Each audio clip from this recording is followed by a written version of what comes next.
Hello and welcome back to a brand new episode of the Pick a Side podcast. My name is Joel Moran and I'm here with River Brown, Andrew Velez, and Joe Dells. And this is now episode 489. In this episode, we are going to preview the NBA Finals, talk about the Pelicans potentially shopping Herb Jones and Trey Murphy. Oh yeah, buddy, that's a big headline. And we're going to talk about the Timberwolves and the Knicks offseason outlook, what they should do, and then have some NFL topics in there, like what quarterback is under the most pressure this upcoming NFL season and more. If you guys can notice, if you're watching, first of all, make sure you guys drop a like and subscribe if you're not subscribed already. But Riv has a Pick a Side shirt. Dells has a Pick a Side shirt. Drew will wear his next time, I am sure. And I have this Pick a Side shirt. It is a new shirt we're going to be dropping this month. We just ordered some samples to see how it feels, how it looks. It's clean. And we all like it. Clean. It's going to be two different colors. This is the first color. The other color is going to be this kind of like brownish shirt color. Going to have the shirts on the screen here. Let us know what you guys think, but they should be releasing this month. Honestly, I like the Browns one more. Like, I like these white ones. They're clean. Those brown ones, though, they move me. Yeah, I'm going to get this one to my girl. Dells has always been a fan of darker things. I haven't. Wait a minute. We can't just walk past that. I don't know which one, honestly, because they both said statements that... Easily, I'm talking about Riv. What did he say? Wait, what did he say? Now this. No, I said that Dells has always been a fan of darker things. Oh, shit. What else? I wear more black tees than white tees. You know what I mean? That's kind of weird. Wait, black tank tops or black tees? No, just tees. Okay, well, good. I guess summertime I'll probably more Black white, tank but... tops gives me jail vibes. I've never seen I don't him wear a tank top ever. Really? Yeah, Do it now. A little swole. I'd rather this little t-shirt. You feel naked if you have a tank top on? Maybe. I just never been a tank top guy. I'm a slut for a tank. We know that. Yo, I love going outside. Jeans, ass half out, Yeah. tank top, Yeah. white tee. But what did you just say about who you're giving that shirt to? What you mean? Your girlfriend? Nah, I don't have anyone yet. Yeah. Yeah. Manifesting? Manifest. I love that word. So are you going to keep that shirt then? Yeah, no, I have it for nobody else. Like maybe my son will wear it. Like that's about it. Would it fit? Huh? It's going to go on the floor. No shot. It's definitely gonna be on the floor. I'll definitely maybe throw it on him if one day if I have it on and he spilled something. Like I remember one time we was at Sky Zone and he completely dropped a slushie on his shirt and his mother forgot to give him a jacket. So he just had the shirt. So I had to like give him my whole vest, like my whole sweater vest. So I was cold. Good dad. Yeah, Jess presented me an idea. I'm going to air it out on the show right now, and the fans could tell us how they feel about it as well. But the idea is with this shirt, each episode that we come in, we're going to take pictures of us in the shirt, and it's a fit check. And the audience is going to rate our fits 1 to 10 style in the shirt. Okay. So it's a fit check, and then when we eventually release these shirts, they will send us a picture of them wearing the shirt. I like that. And how they style the shirt. And it'll be PAS fit check. And we'll see who's rocking the shirt. And we'll react to you guys wearing the merch on the show as well and rate their fits. So we got to wear this shirt every day or every show. No, it's just one show. One person. If we're going to record 3 shows a week, we could do one show where we do the fit check a week. Okay. Yep. And we all just come, with, Who's going to forget first? whatever fit we have. Probably Riv. Probably me. I mean, shit, you could flick me right now. No, I'm not going to lie. You got that shit on. Yeah, like I feel right now. Accidental. The white Asics, the khakis. Yeah, you could. The only thing that's probably odd is my socks, but I ran out, so I had to throw the yellow on. Laundry day. Yeah, bro, that shit killed me, man. What runs out first for you for laundry? Is it socks, Drawers. underwear? Drawers. Oh, definitely boxers. Because I shower like 2-3 times a day. So Oh, really? yeah, How? like I shower in the morning. Yeah. And then sometimes if I can get home in the middle of the day, which is really rare, I shower because when I leave Patterson, if you from Jersey, you understand. I leave Patterson, I feel it. Like when I'm in the crib, I feel it, bro. Like I gotta get in the shower, and then I shower at night before I go to sleep. Dude, you feel itchy. You gotta get out of there. Yeah, bro. you just gotta get you feel itchy, you feel dirty. Nah, I gotta get in the shower. Now I shower at night before I go to sleep. Okay. All right. That's funny. Oh my goodness. I have a lot of, it's usually socks. I have a lot of underwear. I mean, you know where I'm from. I mean, So you feel it. You know what I'm talking about. Yeah. I mean, come on. Look at where I'm around right now. Come on, man. Look outside, man. You're not even wrong. We're in the bad part of Hackensack. Surprisingly, I don't have a lot of draws. Like I really don't. Like I have to do laundry all the time for my draws. Yeah, that's something I wouldn't air out. Yeah, I mean, You know, I'm like here with the personally, I like feel like I got 20 pair of underwear, bro. I don't feel like that's a lot. That's like 20 that actually fit me and I enjoy. Like usually maybe got 20, but there's only like 7 you like. Words. I got like That's I a got lot. like He just 20 that cooked. like I actually I got like 5 that's like the uncomfies. Like I'm wearing those right now. like to go to sleep. You gotta. I hate I those. got a calm like 15 and 20 that like I'll wear happily. Okay. 15 to 20 is a great number. You're in a great spot. I have like 10 that I feel that way. I have a good 12. Like Okay. 12. Yeah. Because I don't count the 5 that are uncomfortable. Those are Exactly. Like, so I had like 12 good ones. Yeah, 10 good ones that you feel comfy in. Absolutely. Even socks. I have a shit ton of socks. I have an I need more unbelievable socks. amount of socks. I need to get like another just 6-pack of Nikes or something. 2 Christmases in a row, I asked for straight socks. You're locked. No, I'm not gonna lie. I have an unbelievable amount. What new socks I need are black socks, because Against black recently I've been on an unbelievable tour of buying shoes. They gave the wrong man a job. I promise you they did. I got this nursing job and I just started buying Jordans. As you should, brother. Fleece up. I see this shirt that we have, and immediately my first thought was, in a couple of weeks, they're dropping the olive green Jordan There you 4s, go. and I'm not gonna lie, those would absolutely smack with this tee. Talk. I'm trying not to buy them, because again, You can buy a shoe I with a just check. you can. I'm trying not to though, because Lord knows. Why? You could. What's why? Like, what is it? How is it hurting you? It's not hurt. No, Like truthfully, one it's not. shoe a check, it's not hurting. That's what I did. I just bought the Rare Air 3s. And you don't gotta buy like $500. I'm gonna be honest with you, I didn't even love them. I didn't see. even love them. I just bought them because I wanted a pair of 3s. Another good shoe is Jarritos Dunks. Have you seen those? No. They're I think the base is like cream and then this is orange and it has like the Jarritos logo. It's like orange and green. Tough. Yeah. Yeah, like this upcoming 2 months, there's the Ferrari 14s that are coming out. I don't know if I love those. I don't like 14s. But I don't either. But the Ferrari, maybe people will be interested in them, decent resale in them. There's a pair of Dunks that are coming out this weekend, I think, the purple ones. I have those. Those look electric. I feel like you could put a nice fit together with those. The olive 4s that I said, there's a pair of 5s coming out, the grapes, I'm pretty sure. Those look tough. There will never be another run like Jordan's in sneaker history. No. Not even close. But it's funny because he went all-time shoe with the 1s, 2s. It looks like you tried to draw the 1s from memory. Then he got 3s, elite. 4, he went to the moon. 4s are, in my opinion, the cleanest shoe.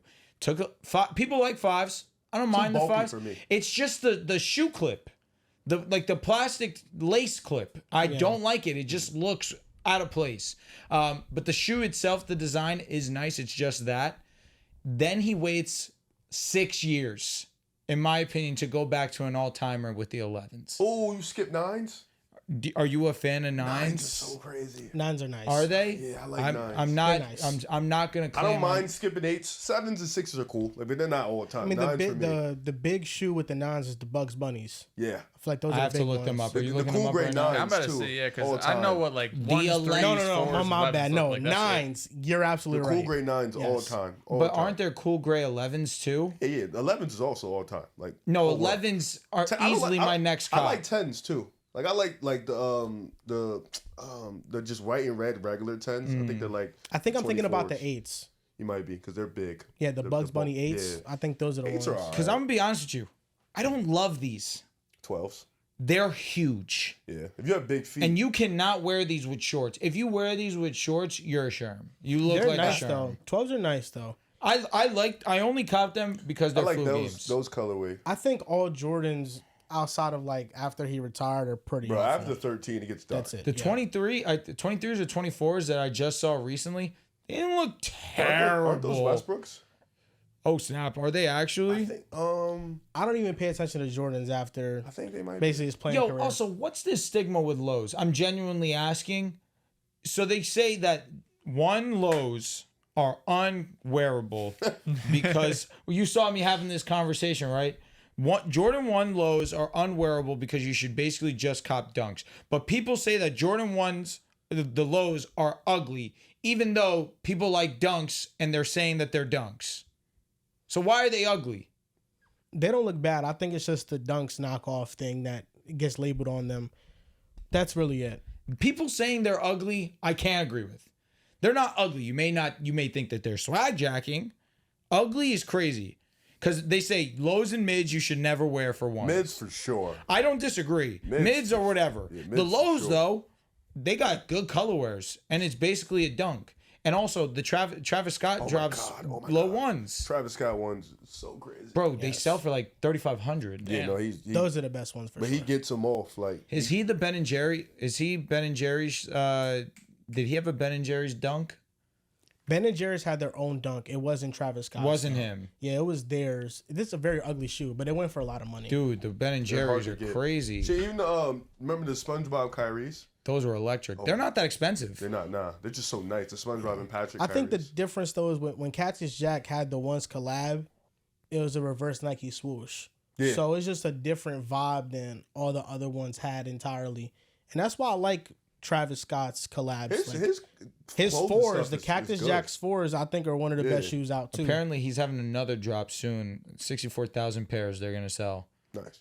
So people probably should get them. I'm gonna try. The only thing I hate about buying Travis Scott stuff is it takes forever to get to your house. Why? I don't know, bro. Like he did a WWE collab for WrestleMania and the merch.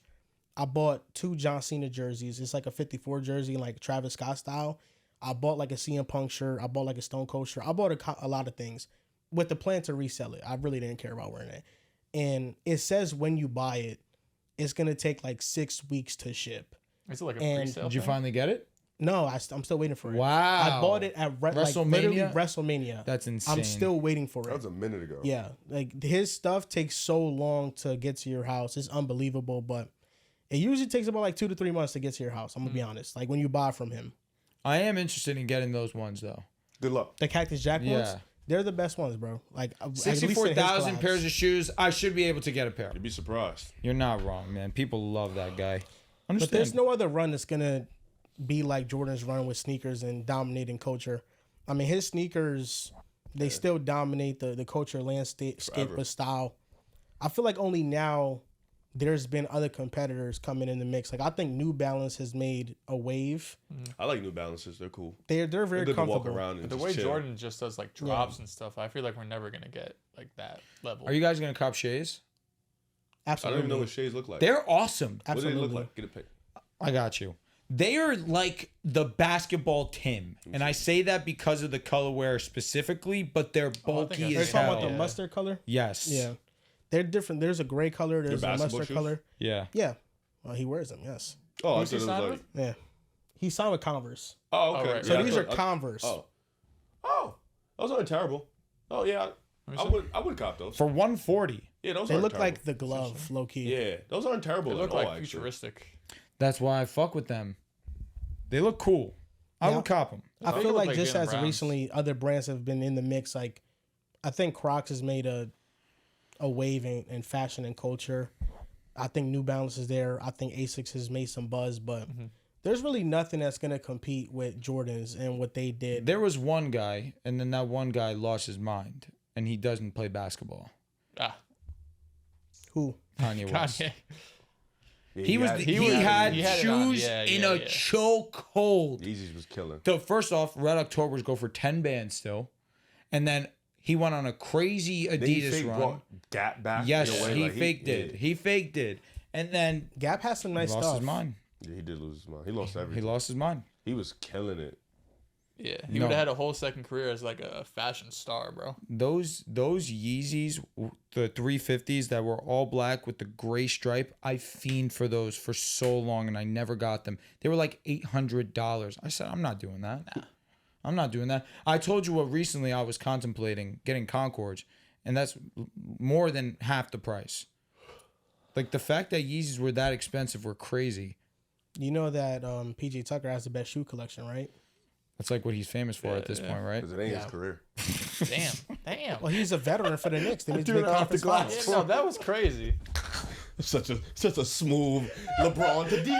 Like, Did you, speaking of PJ Tucker, did you see the Athletic article that came out with the Knicks? One of the things that came out was just like how often they were having these player meetings, but they were led by PJ Tucker. Like they signed him, Nice. end of the season. That's dope of him. Veteran presence in the locker room. They were having all these player meetings. King. No, I did it. That's what he's known for. Is it not? He's also this known point. for playing great defense, being a great leader. Corner three Like point shooter. if I asked a random just casual NBA player and I'm like, yo, what do you know PJ Tucker for? They're gonna sit there and say his career or his sneakers. Yo, bro, he has the Cactus Jacks in every colorware. No, players are gonna respect him because Yeah, he's playing the players, I'm league for saying a like minute. an NBA A casual. regular dude. Oh, okay. You know that he like on every flight, I think he brings like 15 pairs of sneakers with him. Why would he do that? All right, shout out to He, PJ I Tucker. think guess he if you can, you got the money, He fuck. just travels with that many pairs of sneakers. Just I in think. case, like I don't like these. But I like when he these. when they went to Indiana like 3 days ago or whatever, like he brought. Well, he 50 pairs of definitely shoes for only one just day. didn't fly. He ain't playing, so you gotta bring like It's not wrong. He just be in a tracksuit, just chilling. You know gotta what I'm saying? come fly But to if the his game. number is called, best believe he's gonna give his effort. number. You have to get 5 people before you get his number. I promise you. He's 40 years old. I agree. He's He literally retires. Udonis Haslem. He's old. He's just a is, yeah. veteran. He's a great Actually, vet. though. how's more respected? Remember when they threw the Stay with oop one to team. Haslam? They threw the oop to Haslam. Shout out to Haslam. Haslam is a funny guy. Is he a coach for the Heat now? He's something. Right. Now he got a podcast. Now he's on First Take. Facts, that too. I thought he had got some coaching gig with them. He probably like be around the building a lot. Yeah, he does have a podcast.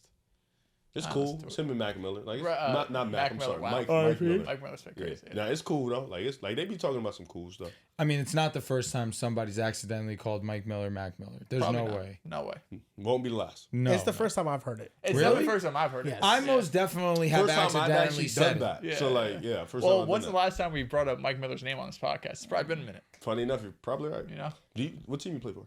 he was on a lot of teams. What He was the played for team he Cavs, was too. on? What team he the got Hawks? drafted for? No, not the Hawks. I'm thinking of Korver. Who do you win Rookie of the Year with? I don't know. Lock in. I think I know the answer. I still feel Grizzlies. Yes. Nice. Oh, I didn't know that. No, you did it. Now once you said Grizzlies, like, yeah. I was about to say. I said Hawks. Who but you I'm Korver. co-winning with? It wasn't Kid. Kid. no, Kid Code with Grant. Yes. So who Miller? I think he won it on his own. I have no idea. I just. I don't know Wait, who he did Mike won Miller- it with. Oh, when did he won it? He definitely won it. I mean, Did that he? was a very weak draft class in general. So I don't remember Jason much about Kidd it. and Grant winning code. That's fire. That means y'all was really dumb nice where you couldn't pick a winner. Yeah, so he was Rookie of the Year in 01, and then he won Sixth Man of the Year in 06. I'm Mike gonna. Miller. Yeah, Bro went from rookie of the year to 6 man. that's So hard. did he co-win it or no? I don't believe so. Probably would have said Kof. Yeah.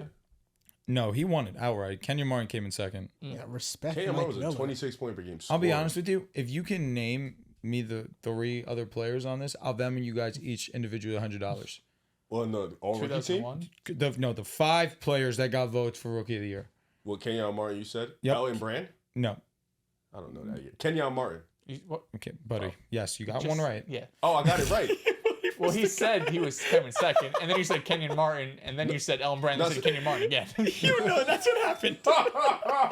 No, the first one I said Kevin Martin. Oh. Yeah. Kevin Martin was after, no? Yeah, that's where he Yeah. fucked me for a second. 2001 draft class. Dude, Michael Redd. No. I think he came a little bit later. Again, Eddie Curry. no. Tyson Chandler. No. I'm telling you, you guys get these guys. All these seem too young. Together, you guys can work. I will give you guys $100. You guys get 2 I don't more know guesses who's in because that there's fucking no draft way. class. Can we get like 3 more guesses? I feel Mike like Bibby. No. No. That was a really good guess. Gilbert Arenas. No. All right, one more guess. Fuck. If you get it right, you get another. Oh, all right, cool. I Yeah. like that. That's respectable. There's just no way. There's just no way. 2001. 2001. Yeah. And 2001. 2001. 2001 draft class. Yeah. No. 2000 draft 2000 draft class. 'Cause it was 2001. 2001 season. Yeah, that's what we're fucking up at. okay. Yeah, Yeah. Now Now I you're remember here. the 2000 draft. I do. All right, here we go. I feel like this is around the time maybe Lamar Odom got drafted. No, he got But drafted in the that's- 90s. Yeah, you're right. I got it. It's getting to me. You got a 5er. Steve Francis. That's not our guess. That's I not our need guess. I need a guess, Riv. All right. Do it again. Okay, here we go. Another 5er.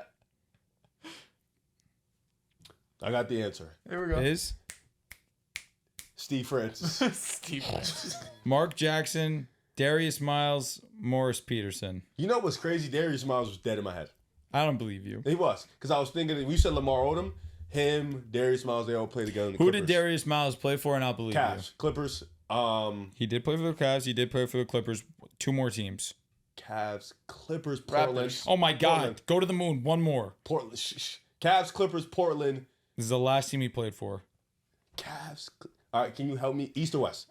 It's in the West. I will also give you that he played in Portland at the age of 23 and 24. He missed 2 full seasons for injury. Yes. Played with this team last at 27, played 34 games, never played again. In the East. In the West. In the West. Okay, so we had the Clippers. To me, this is already a win. To me, you already won. Oh, no, but I want to get this. This feels good. You cooked. I don't know who this is. I'm not going to pretend I like I never played don't. for the Cavs. That's the only team I knew. I probably on 2K or some shit. I've seen that. In the West. I'm giving you a 5 because it's not that deep. All right. Minnesota? Memphis. Memphis. That's a good one. It seems like all the players at the tail end of their career go to Memphis. Yeah.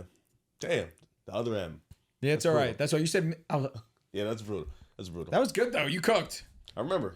I'm not gonna pretend like I don't know much about him. They had I saw a video one time with Kevin Garnett when they was talking about Kevin Garnett. Lamar Adams was talking about Kevin Garnett, and he was telling how like Kevin Garnett was wilding one game, and like Lamar, Darius Miles, they was in the game like dunking and shit. And then he said KG was like, "Oh, these young niggas got my dick hard." He was talking about all of them. So I remember that shit. I'm like, oh yeah, I remember what team he played for. KG was wilding. KG is so funny. I need to take more time in playing my retro games and just going through the rosters more. Because that's how I remember some of these draft classes. Yeah, I just played old games. In NBA 2K7, they got all the old draft classes lined up with all the players there. And you can play with them on the same This team. just hit me because recently they put it on Twitter. What college did Obi Toppin go to? And I'm sure you two guys know, so I'm not asking you guys. Do you know where Obi Toppin went to college? He went to a big school. No, he didn't. He did? He didn't. Well, it depends on how you feel about it. It's true. It's not a big school. It's not. Oh, Well, I it's thought not he a went- big school, but I mean, what was your answer though? Yeah, what would have been your answer? I would have gone like with the fucking Gonzaga Powerhouse? or some shit. Yeah. He I get why you say Gonzaga, like not a big school, but a So big school. I say that because It starts with a D. it does begin with a D. Think about it, and I'll finish. Let me finish my And statement. another like think about it. Think about it. Dude, I'm gonna be honest with you. You're not getting it. Okay. White and red colors. Dude, that's not going to help him. He does not know Wait, college like It really that. doesn't. And I'm not taking a shot at you. I mean this more so because all in the comments were just like, if you don't know this, you simply do not know basketball. He was a lottery pick, was this, like that, and the top third. 10. You know, he was number 8. He was number 8. So I say that all to say, would you have ever guessed he went to Dayton? I was about to say Davidson, but that was fucking That's the only D that you. Yeah, it's Dayton, Steph. Dayton. Yeah. Now he went to Dayton. Dayton Flyers. He was player of the year. That's the main reason why people were He's like very a 24 adamant point per game about it. scorer over there. It's just like college. It never moved me like that. Yeah, no. I'm never gonna remember like NFL. I remember like the skill position I know players. but weird, obscure players. I promise you, Obi Toppin was not one of those. I understand. We need to And have also, some he fell trivia. off until going to Indiana. You know what school Jimmy Fredette went to? BYU. There you go. See, again, I know like the ones that I should know. Yeah. Jared Sullinger was Ohio State, Yes. right? See, like, why do I know that? Celtic legend. Okay. Everybody's a Celtic He legend. fake is. Yeah. Yeah, he's nice. What He's number? nice. Legend. No, he didn't go number 2. I'm thinking of Williams. Where did Derek Avery Williams. Bradley go? Oh, I have no idea. Oh my God. Tennessee. Texas. Texas. Is it true? Yeah, it's Yeah, Texas. he went Yeah. to- it was one of those. He went to a defense He school. was highly touted. He was Yeah. touted to be Give like me another random player. Marcus Smart. a Texas legend. That shit should be solid. Marcus Smart. He went to the same school as a recent top 5 pick. Like last 5 years. Top 3 pick, I hope you already. See, now Top 2 pick. I didn't even you get shouldn't top have 2. given me a known player because now I'm embarrassed. Wait, who was it? Who'd you Marcus name? Smart. Oh yeah, that's easy. Go to hell. He was supposed to be a franchise point guard. Top 5 pick. Yeah. Give me a he was minute. Great. He was a great Very role tough. player, just not, you know what I mean? Hey, Joel, while he's thinking that, you know where school Jordan Clarkson went to? I do. Tell me. You always do that. You don't. See, I could tell you that Karis LeVert went to Michigan, but why can't I tell you where Marcus Smart went? I'm just thinking about a player. I'm just thinking about a school where he just had free reigns to go get buckets, bro. You love to do that. There's All right, 500 colleges. I got it. Here we go. Is it a team that's a red uniform? No, black and orange. Yes. Okay, that should be no, easy. he Oregon has- Oh State? yeah. No. Huh? Who'd you? I said Oregon State. Yo, you Close. but no. But yo, keeping that same. not keep the same O close, and keep the same S. Keep the same O and keep the same S. Oklahoma State? Bang! Yeah, Yeah, that's he the went one. with Cade. Cade, well, not went with Cade, but Did Cade also he? wanted to go over. I'll be honest with you. Never went in my head. Yo, Jordan Clarkson, I don't fucking know. Mizzou. Yeah, I don't fucking know. Yeah, he went. To Who Mizzou. else went to Missouri? Michael Porter Jr., Luther Burden. My guy! Jonte Porter. Jonte Porter too, I guess. Free him or keep him locked up? I'll be honest. I get it. I get it. Yo, what was? Oh no, it's not. It's not something I should share on the podcast. I'll do it. It was a field goal percentage of Jonte Porter. Oh, and Angel Reese. Yeah. Yeah, it's not. Yep. They need a point guard, man. Yep. I'll say that. Oh, okay. Chicago obviously wasn't good. Yeah, they need some guard help. They need somebody to set them up. And you see, the Fever have been playing like shit. Kalen's been Clark's hurt, out, but yeah. they lost 3 in a row. Are the Liberty going to lose? No, we're not. No, we're not. But the Storm is tough. Yeah. Seattle is tough. Very tough. I streak. also think that we have to respect the Aces, like naturally. All right, we beat the Yeah. fire out of them opening Yo, night. we almost lost to the Fever. Fever's good when they're healthy. Yeah, OD. They're good when they're just Bro, young. Aaliyah Boston is nice. Yeah. She's nice. And Kelsey Mitchell, when Caitlin plays, is nice. Yeah, they're a good team. They just got a lot to figure out. I'm scared of Seattle though. Seattle's tough. Also, LA with Kelsey actually being Solid. a legit scorer now worries me. Yeah. I think we're gonna win it all. 100%. We're gonna repeat. No, we're better than last We year. have KD and Steph. Yes. Well said. I wouldn't. Is she KD? She plays like KD. Why do I see Tim Duncan? I don't hate that either. I don't know. I see KD. I can understand it. Lanky. I also don't think Tim Duncan ever shrunk the way that she did. Never in God's No, name. no. You just couldn't get two more different play styles than Yeah, Tim Duncan and KD. Who are y'all talking about? No, Breonna Stewart. Breonna Stewart. Yeah, that's a I'll be honest. We interesting could be looking at crossover. two different things. Yeah. I can understand what you're saying though, because like offensively, obviously, she's just trying to get a bucket. I just think that her game is so fundamentally sound. I'm with you. That's why I was just like, I was just thinking like long, lengthy at her position. no, Like, no, Brianna's one of them yeah. ones. You know what I'm saying? For sure. Sabrina's for sure Steph. Yeah. Oh, without a doubt. Like, I wouldn't. You know what? Actually, Like a mixture of Steph and Nash. Didn't she go like 1 for 15? I was gonna the say other like night? 2016 Steph comes to mind. Okay. You know, She's nice. Like 2010 Nash. No, but like 2016 regular season, like he's oh my god, so amazing. Not the MVP. That's not Sabrina, respectfully. Okay. And then come playoff time, Oh, he played great until this fight. she also broke her hand. Something to think about. That's a Context, fact. She context. broke her hand. She played through it. Yo, Real. don't do that again. That was rude, He and played- I he do played great until the apologize. I do apologize. Finals, he was Even very though shitty. Game 6 he got saved because of Klay. Shout out to him. Steph had 33 that game. Did he? I remember that like it was yesterday. They went stupid. You know what? Also, they don't talk about. Yo, Klay was willing to go out on his sword. He wasn't that efficient.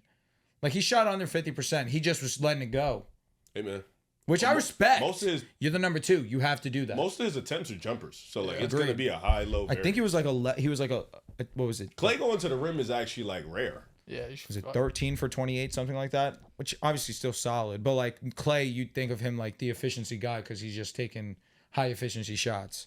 I just feel like you watch games from back then. A big reason why OKC went up 3-1 in the first place was because Golden State didn't have a second consistent scorer. It was much like how it was a year ago, where you kind of feel like it's just Steph or nothing for them offensively. They needed KD. Steph needed him. They needed Klay to just start shooting and start being more aggressive, but KD just pushed them over the top. He went 14 for 31. Fuck it. Hey, after the clip. You know what I mean? Like, Team's gonna need it. which all Who in else gonna all, shoot? let me shut the fuck up. I am talking nonsense. He shot 61% from 3. He was good. Yeah, I was gonna say He went took 11 for 31 18. shots. I would say at least half of them had to be threes. Hell yeah. He went Straight 11 for mid-range 18. Jumpers and shit. Like, in the grand scheme, his EFG was probably like 55. You gotta remember, Klay ain't really. His true shooting though is probably like 65, bro. high. Klay not getting no separation. Nah. It's going up every time. I'll be transparent with you. It's a false statement what I'm saying, but as a fan watching back then, I feared a Klay Thompson shot more than any other shot. That shit was crazy. I just never felt he was gonna miss. Cause he could heat up and then it get bad, bro. I never felt like he was gonna miss. Because if Klay Thompson's on, then you're cooked. And you already know Steph another false hill that I'm willing to die on. When they are hot, Klay is the better player. Like I don't know a more unconscious player Steph than just Klay when he's hot. He just embarrasses Steph just takes you a lot stupid more. shots that go He's in. better, obviously, because he can do more with the basketball in his hand, so he can obviously. But when Klay gets into one of those zones, and it's just him in the rim, it's just like he's not even touching rim. Shit's crazy. It's just bottom. When them two hot together, Lord, there's a reason they won 73. God, boy, There's a reason they won 73. They just could not miss. Thank God we beat them. Needed it. No, we did. We did. That'd have been the greatest ring ever. Fuck. Shout out to LeBron, yo. In his era, he beat the three best players. He beat Timmy. He beat KD. He beat Steph. Fortunately, he couldn't get to Kobe, man. He couldn't beat Yoke too. That's a stain. Yeah, not his fault. It's not his fault. What? Oh, the joke. The Yoke. They couldn't beat Yoke. It hurts. They were up for 80% of the series. Oh, no, I was Well, he saying beat the him Kobe in thing. The 2020. Kobe thing, They you didn't could have to play. argue. It's You fake, could a part of his argue fault. Yeah, he I wasn't the guess. best version of himself against the Magic. Team wasn't great, but he could have played better. He had to exert himself. And OD, also, when nevertheless, LeBron was he going to 11 straight finals, First that in. was once Kobe If you was done, count 2012 KD, you got to count 2020 Jokic too. which I do. Yeah, so LeBron did beat Oh. Jokic. Dub. Yeah, he beat Jokic too. Was that MVP Jokic stuff? No, that 2012 was but that was ascending Yoke. Yeah, 2012 was before KD though. It was right before he broke out, but he wasn't MVP until 2014. Yeah, but 2012 But was we KD. knew. We knew. Right? But KD Yoke was KD. But Yeah, did it was you like that. anticipate KD. Yoke to follow up the year after with an MVP? I didn't. No, but also Tim Duncan wasn't Tim Duncan when LeBron beat him either. That's a fact. Yeah. That's a fact. But he was. Timmy was still all he was defense. he was just a defensive guy. But he had wasn't- MVP votes. Yeah, but he It's wasn't Tim. what he was before, like in 07, you know? I mean, Anchor. of course not. Anchor. No. I feel like Rudy Gobert. Somebody gave him a vote. I was having Like an a 07 Minnesota guy. conversation about the finals with JC the other day. And he was telling me how, not that the Cavs would have won this series because the Spurs was a much better team, but in that series, Timmy was OD. I'm sorry to interrupt you. He was first team All NBA, second team All Was he Defense. 17. This was 13. 10? He was 18 and 10 I just don't think that's with yeah. with 3 blocks. I'm sorry, he was a goat. Yeah, I didn't know he had 3 blocks. I just don't think that's the best version No, of he Tim was Duncan. like 30. he was like no, 36. no, but Yeah. but 3 blocks at for sure, he wasn't the best version of him, but he still beat him. Like while he was still undeniably amazing. Yeah. I think team all we were talking about the 07 finals. No, and first team All NBA. Shout out to him. in 07, LeBron had a very terrible finals. And Yeah. it wasn't just And those games were down to the wire. Yeah, it wasn't just because he was getting double teamed. It was because the Spurs just let him shoot. That's really what it was. And he just couldn't hit jumpers. They boxed and won, my boy. He was getting wide open jump shots and he missed. Yeah, I mean, that young LeBron. You live with he letting those. that shit go. You Then, live yeah, with those. At that time, he couldn't shoot. No. But that's why we were talking about the finals conversation because they got swept. But had LeBron played better in a couple of those games, it could have been like a 6-game series. Those games came down to the wire, and LeBron just played like Shout out to very Bruce horrible Bowen, in those too. games. Bruce Bowen definitely did a great job. I just And think LeBron at the same time, the series before, it was without Ben Wallace, but the Pistons were the number 1 ranked defense in the league, and he killed. he torched them. 25 But again, he straight was able points. to get to the bucket. Like the jump shot was there too, but what was obviously the main reason he was getting or scoring as easily as he was able to get downhill and attack. He was not able to do that almost at all in 07. They just did such a great job of suffocating the pain. And again, that you live with that. And like you mentioned, you turned LeBron into a jump shooter. They tried to do in 07 it worked. and they tried to do the same thing in 2013, and then Game 7 happens where he hits 6 threes. It's like you live with those shots, But but if it LeBron- goes in, he's unstoppable. He has beat all those players. He's beat Tim Duncan. He's beat KD, Curry, Jokic. The only one I think he's beat at his absolute best was Curry. Probably. Yes, That's it. absolutely. KD. I feel like KD. KD 2012, he was amazing. I just don't think KD was amazing, but he wasn't at his absolute best in 2012. When was his best? With the Warriors? I do 2017. think so. Yes. Yes. But was that really his best, or he was able to best just team. exert different energy because I think that was also his best. That was his prime year. Even if he wasn't on the Warriors, he was still going. His prime years were Golden State. All right, that's fair. Which I could argue is sad for him. I was about to say, so his prime was on the super team. No, but his prime is that nobody before acknowledges, and that's why I say it's sad. No, it is. Nobody acknowledges that moment, but I thought that was when he was the most complete basketball player. When he was with the Warriors. When he was on the most stacked team possible. Like his most dominant was 2012, 2013, 2014. 2017 was one of the scariest players I've ever seen. When I watched that finals and I watched Kevin Durant do what he did, I felt like there was literally nothing we could do. And that 2017 team was pretty fucking good. I think that was dominance by necessity. I'm talking about the Cavaliers squad. The Cavaliers team. The Warriors team too. Oh, I mean, we know the 2017. Because KD with OKC, he was averaging 30, but it's like nobody else is going to do it. With Golden State, I still 27. Yeah, but I still think KD, if he wanted to uptick his scoring, he could have. But he's just on a team where he just didn't need to do that. Yeah, I get that. So I feel like if he was like on a really bad team, like we would see those scoring peaks from KD. But I don't know, I feel like if you could tag 2020 Joker, I would tag 2012 KD on the easily. I feel like 2012 KD, that's kind of like 2020 Joker. Like he's still ascending. You also went into the West and beat James Harden. That counts. Damn. All-time great. Like you put that on your list, you're like, oh, I did it. That's like when Jordan beat Drexler, you know? Nah, that's like when Jordan beat Gary Payton. Oh my God. You're taking that? Russell Westbrook tax, unfortunately. Oh my God. Don't do that. Russell was dogging before the bubble happened. And then he put AD hurt. on him. It was nothing he can do. Like, can't shoot.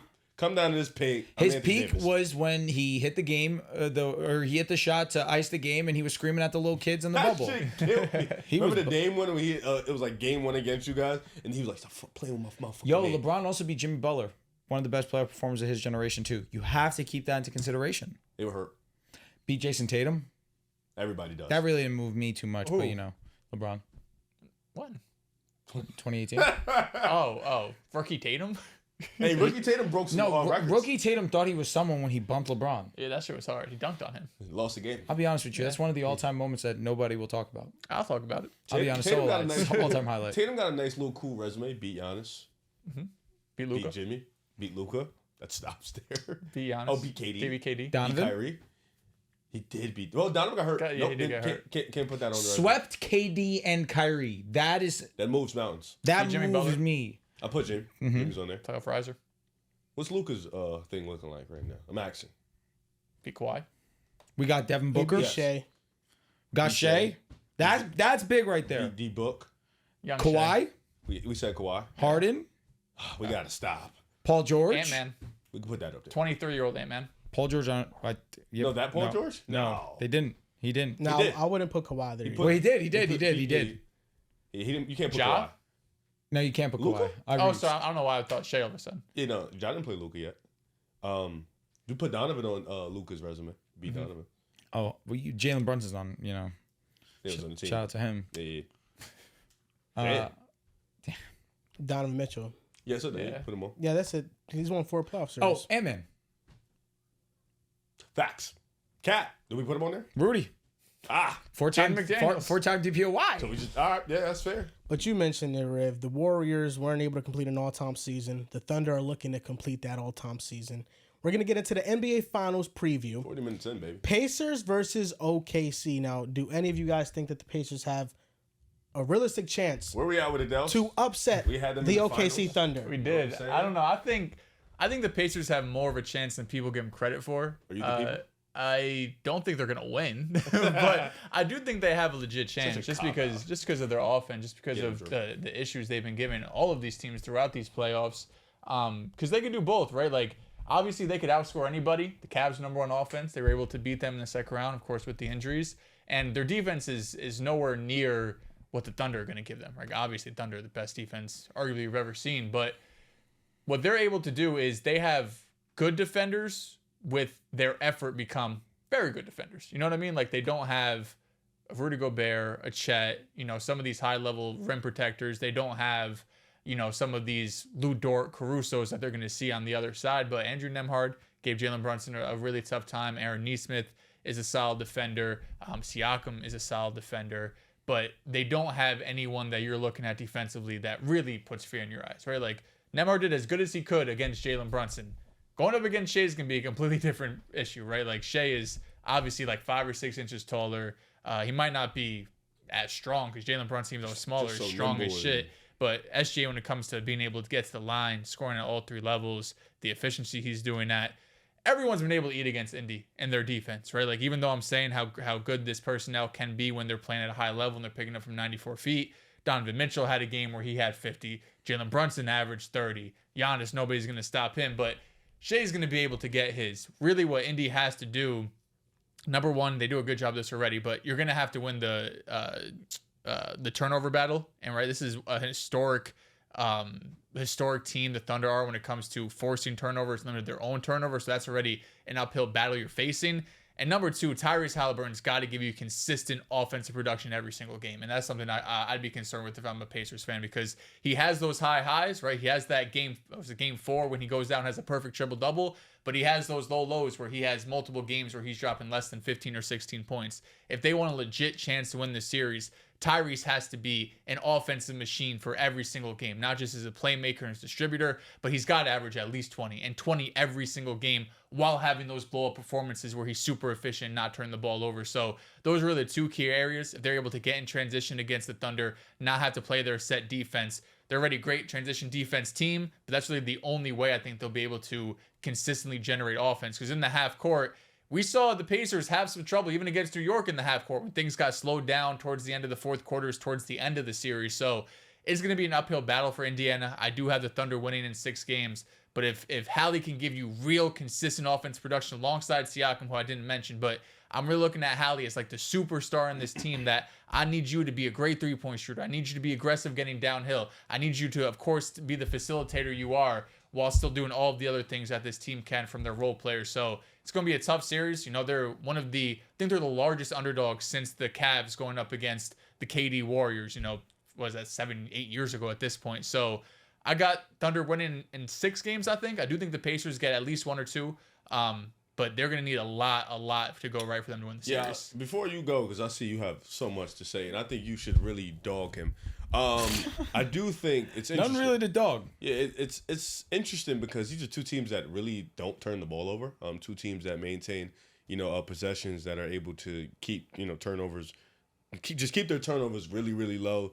They're very handsy. I think Indiana's defense gives you a different issue. Like yes.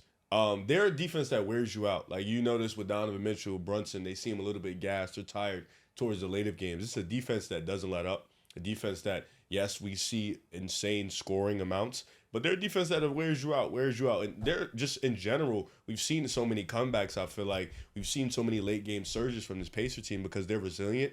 They're fresh all the time. It feels like they don't run out of energy. But like you said, this is a different challenge. This is an OKC team that causes a shit ton of turnovers. I'm interested to see who's Indiana's going to pick on. They've had multiple series where they're able to pick on one singular guy, 2 singular guys, put them in any action. With OKC, it's really hard to do that. There's not many guys you can quote unquote pick on and they're bad defenders. Everybody's pretty much good to great to elite.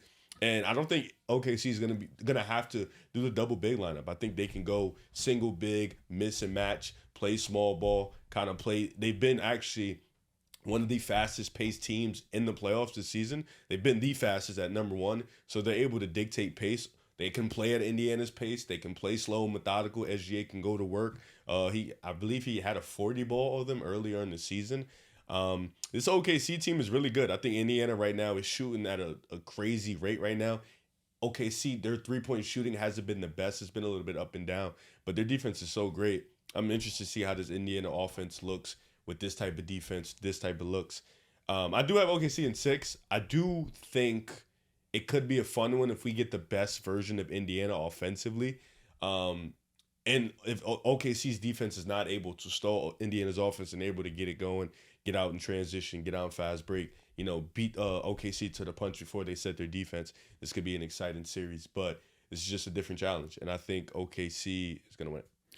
I'm going to take OKC in 5 games. I do think they close this series out in Oklahoma. That's not to belittle what Indiana has done and accomplished this postseason. They've been excellent. Their offense obviously has been the main catalyst of that. And on top of it, where their offense has been incredible, you have to give credit to that defense and what they were able to do and limit the New York Knicks to get to this position. So a lot of credit goes to them. I'm taking Oklahoma City because they are overwhelmingly the better defense. They're one of the best defenses we'll ever see in our lifetime. Definitely the best defense that I've watched while I've been a dedicated NBA fan as well. They're just able to do so many different things. Versatility is at the forefront of their defense. How many different perimeter defenders that they have, how young they are, and the fact that Casey Wallace in year 2 has been such an amazing contributor for them. Alex Caruso, an amazing addition for them. And we talk about all these different role players, and the $30 million man was kind of the odd man out this entire postseason for me, talking about Isaiah Hartenstein.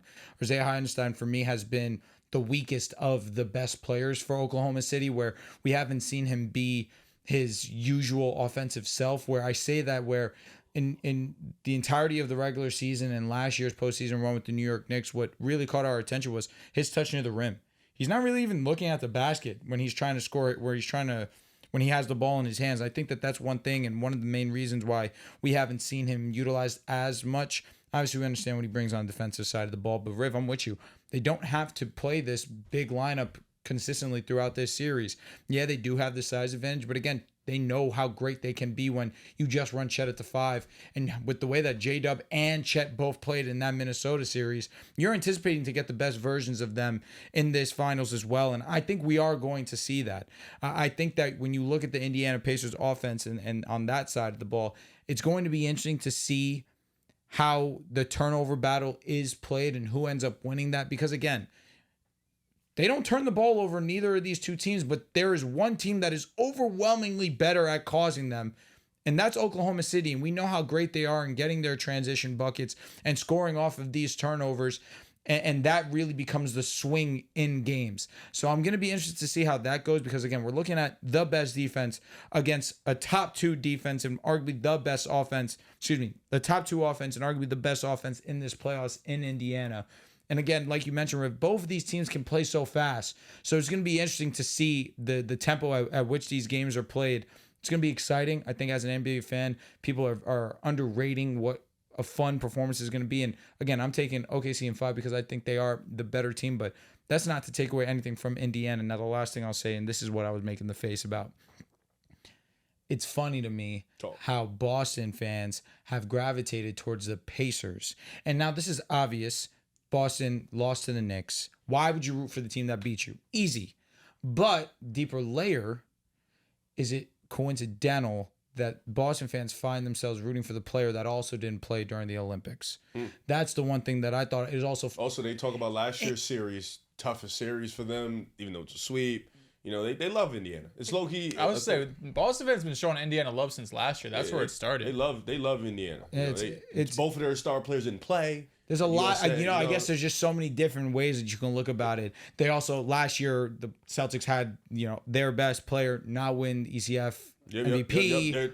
Indiana's best player. Sitting at both their players were water boys in USA. That's exactly what I'm saying. A free vacation, 100%. It's crazy. Pascal Siakam comes in and wins ECF MVP. We left with something in that series. It was awesome. He was incredible. 330 balls. He was amazing. Boston, Indiana, man. But it's going to be a really fun series. It's going to be super high paced. I'm excited to see both of these offenses that play. But again, I think the difference in this series is the versatility of OKC's defense. They have the best player. And with the way that J-Dub and Chet are coming off of last series, I really feel confident in their star power being able to get this job done in 5 games. There's just never been a team that's won on the margins like OKC. Since January 1st, they were first in 3-point percentage heading into the playoffs. In these playoffs, they've been one of the worst 3-point shooting teams in the playoffs. Yeah. And they've been able to win 3 series, 2 in dominant fashion, without having good 3-point shooting performances. They've been able to win on the margins with the turnovers they cause, with the lack of turnovers that they have on the offense side of the ball. In this playoff run, OKC has generated more turnovers than they have turnovers themselves on the offensive side of the ball. And I think a lot of that is due to Shea being a generational low turnover guy. He's not making mistakes. He's not making bad decisions. He's really patient on offense. And a lot of his reads are one pass away, but he makes those reads and his scoring gravity attracts those defenders that you have a ton of players on the perimeter that are left open, and they haven't been hitting their shots, and that kind of gives me some worry for Indiana, because if OKC has been able to dominate the landscape this far without shooting well from three, if they get a great three-point shooting series, which has not happened in the playoffs yet, where they have just been overwhelmingly great from outside, then I think that's some trouble for Indiana. Unfortunately, in this matchup, Indiana just doesn't have any advantages against OKC. When they play the Knicks, it's the depth, it's the pace of play, it's transition, it's the lack of turnovers. Well, OKC has all those advantages. They are a great transition defense. They're an elite transition offense. They don't turn over the ball. They force turnovers. So all those advantages that Indiana's coming with into the series, they didn't have in the previous series. And Indiana is an offense that mismatch hunts. That's what they do. Pascal Siakam is a mismatch big. He gets players that are smaller than him, shoots over them, or gets players that are smaller and takes them in the post that he knows he has a weight advantage over. With Oklahoma City, there's just no real advantage that you can take advantage of. And that's where I think they'll be able to guard Pascal Siakam. And I think that Tyrese Halliburton's isolation game is going to be really tested, because he's somebody else that he gets screens and he calls out for bigs. When Hartenstein's on the floor, I think those minutes are going to cause some trouble for OKC, because they can get him into those actions. And when they played in the regular season, when Hartenstein was on the floor, they jumped out to double-digit leads and advantages. So I don't think this is a series for him necessarily. But Tyrese in previous series is able to mismatch and get those matchups on offense, and that's how he's able to create. Now, OKC is a different story.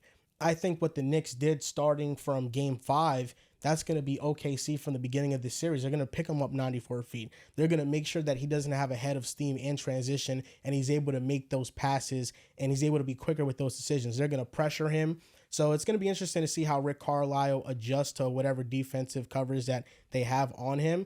And I think his isolation game is going to get tested and see how he can do when he has to break down these elite defenders off the dribble consistently to generate offense.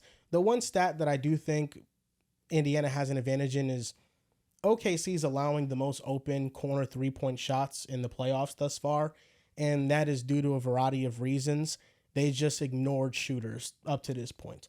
Against Memphis, they ignored shooters. Against Denver, they ignored shooters. Against Minnesota, they ignored shooters. We got the Game 5 performance from Jaden McDaniels where he just started off the game so terribly and they were just leaving him wide open. In this series, I don't think they will ignore Aaron Nesmith to that degree. I think Andrew Nembhard is somebody that comes to mind, and he's going to have to hit his shots because the Knicks started ignoring him in Game 6, and he wasn't able to hit his shot. So I think that's the one guy that they'll probably feel comfortable helping off to help on all these different actions, and he's going to have to hit his shots for them to have a chance. And it's not disrespect to Indiana. I just think that OKC is just overwhelmingly a better team than them. Yeah, and Sorry, go ahead. Yeah, I think OKC is going to win at 5. It really is going to be a beautiful thing to see Oklahoma City go 4-game series, 7-game series against a Denver team, which, hey, credit to Denver. 5-game series and another 5er. Talk. Pretty dominant, Riv. Dominant. They did their thing, man. Pretty dominant. Who would have thought? Shit, crazy how people just doubted them, Drew. She's sad, bro. I don't know what's wrong with people nowadays. Yo, bro. Shea MVP. Genuine question. Shea MVP, Shea WCF MVP, Shea Finals MVP. Where does this rank among guard season all time? Is it top 3? Like full season? Guard season, point guard, shooting guard, all guards. Is this a top 3 season all time? Probably. Because you got like an elite D Wade one, but he take didn't. one single Jordan year, because obviously Jordan could have like 4. Yeah, I was going to say, are we talking just players? Because, just players. Like, just players, probably only Michael Jordan has had a full, complete season better than him. But Steph like you had said, if he won the ring in 16. Jordan had 4 seasons where he was the MVP, where he was Finals MVP, Scoring where champ. he finished top 10 in Defensive Player of the Year voting as well. So Jordan has had 4 Jordan has like years 4, literally. that are Literally better. He has has 4. the first 5. And I would just say 88, he didn't cap off with You don't even playoff need a ring to success, cap off, and yeah. he got the first ever MVP DPOY. I think individual level of play, though, I mean, there's arguments for other guys. I think 2010 Kobe Bryant was up there for just one of the more meticulous players ever on the offensive side of the ball. And also in the finals playing Boston, the big three, the super team at the time, and beating them. I think he deserves a lot of props. They were down 3-2 in that series, and he came back and he won. He did lay a dud in Game 7. Nevertheless, they did. He played well though. He rebounded. He defended. Everybody was bad. That was one of the most low scoring games. Yeah, it was in like finals 80. history. Was it 80 something? Yeah. Right? I don't remember the year, but I think it was 01 or 2000. Kobe didn't win MVP, but boy, that playoffs, he was like at 35 a game. You know, it was funny because I was actually looking at Kobe's stats the other day. That their three-peat. He was legitimately amazing, like top 3 in MVP, amazing. Incredible, bro. He just had Shaq. He wasn't carried. He was No. Never would accuse Kobe of being carried. But I didn't know his regular season dominance was also being capped with like top 3 in MVP, first team All NBA. Like I knew the NBAs, but I didn't know he was legitimate MVP candidate early too. That's the narrative on Kobe though, is that he had Shaq. 1A, 1B thing. But no, he was just as dominant in stretches. In the finals, Shaq had the advantage because he had the easier matchups. Reggie gave him some fits. The centers in the finals were never good. But it was Shaq it was the West where Kobe was really the beneficiary. Like in the Western Conference Finals against the Kings, he led a scoring run while Shaq was on the bench. I forgot what game it was. It might have been Game 6. But no, Kobe has those moments, and I know a debate is always like they always talk about Tim Duncan versus Kobe Bryant. I think Kobe Bryant, after he got Pau Gasol, they beat Tim Duncan in the playoffs in the Spurs once he got Pau Gasol, and they met up. You know, he has those moments over him as well. I'll say this credit to Tim. Tim beat both of them. Before he got like a real legit second guy. Like Tim did beat both of them. Yeah, so in 2000, he was top 12 in MVP, second All NBA. He was in 01, 9th in MVP, second team All NBA. In 02, 5th in MVP, 3rd in DPOY, first team All NBA. 3rd in DPOY. Okay. MVP. Was he Little League and Steelers on that year? I could tell you because Kobe was locked in. DPOY that year was Ben Wallace. Kevin Garnett came in second. I get it. Kobe got 1 first place vote. 116 went to Ben Wallace. It doesn't. I just feel like Shea, he's going to have the accomplishments that say that he is having one of the best guard seasons ever, which he is. And I think the accomplishments from start to finish, Dwayne Wade doesn't have that. Kobe Bryant doesn't have that in one complete season. The last player to win MVP and Finals MVP in the same season was LeBron James. And there's only been 5 players to do it since 2000. It's been LeBron, it's been Shaq, it's been Tim Duncan, it's been Shea, and I'm forgetting the other one. But I know it's been 5. What's the statement? I'm sorry? There's been 5 players to win MVP and Finals MVP in the same season since 2000. Steph Curry. No. 2015. He didn't win Finals MVP. Finals MVP. Yeah, That's my bad. Yeah. That's my bad. Yeah. I'm glad Giannis? Giannis 21. Yep. He should have. And I'm glad you acknowledged that the real Finals MVP that year is Steph. It might be Tim Duncan. It is probably Tim Duncan. It might be. I would not be surprised if it was Tim Duncan. Got 2 MVPs, regular season MVPs. So I think it might have been. But yeah, that's the company that he's joining. It's a historic company. And I think only like 7 or 8 players have done it all time. Bird did it. Michael Jordan did it before. I think Moses Malone did Kareem it too. Probably did. Did Magic do it? I don't know if he did MVP. He does have. Am I tweaking or he has 5 MVPs? 5 rings. I don't know if I don't think he has 5. Realistically, Shea should kill in the finals. Like he should win MVP, but he shouldn't just win MVP. Like he should average like 35 on crazy efficiency. Yeah. Just like seasons though that I kind of view from start to finish, and just like his level of play, his performance. I don't know if I put it over 06 Wade, where what he did in the finals, coming back down 0-2 and then averaging 35. Kobe Bryant in 06 averaging 36 a night. Well, but what if Shaq goes out there and averages 36 a night? I mean, I know, but it's just hard because you don't want to exactly. Yeah, you don't Kobe's want team to, that year was just trash. You almost have to like discredit Shea in the fact because they're just so heavily favored and their team is so much better than Indiana that even if he averages 40, people are gonna be like, well, yeah, you're supposed to. You know well, I don't discredit Shea. I think. Well, I'm saying when we're stacking up against these other teams, like for example, like Wade coming back from 0-2. If the Thunder go down 0-2, we're like, yo, what's going on? Like something terrible. I think where I'm getting at is I think there's a distinction between accomplishments and just who's better in those moments. And Shea is going to have all the accomplishments that say he's having a better season start to finish than Kobe, than Wade. But do I think this Shea is better than like that 06 Kobe? I don't. I think that Kobe was better, like a better player.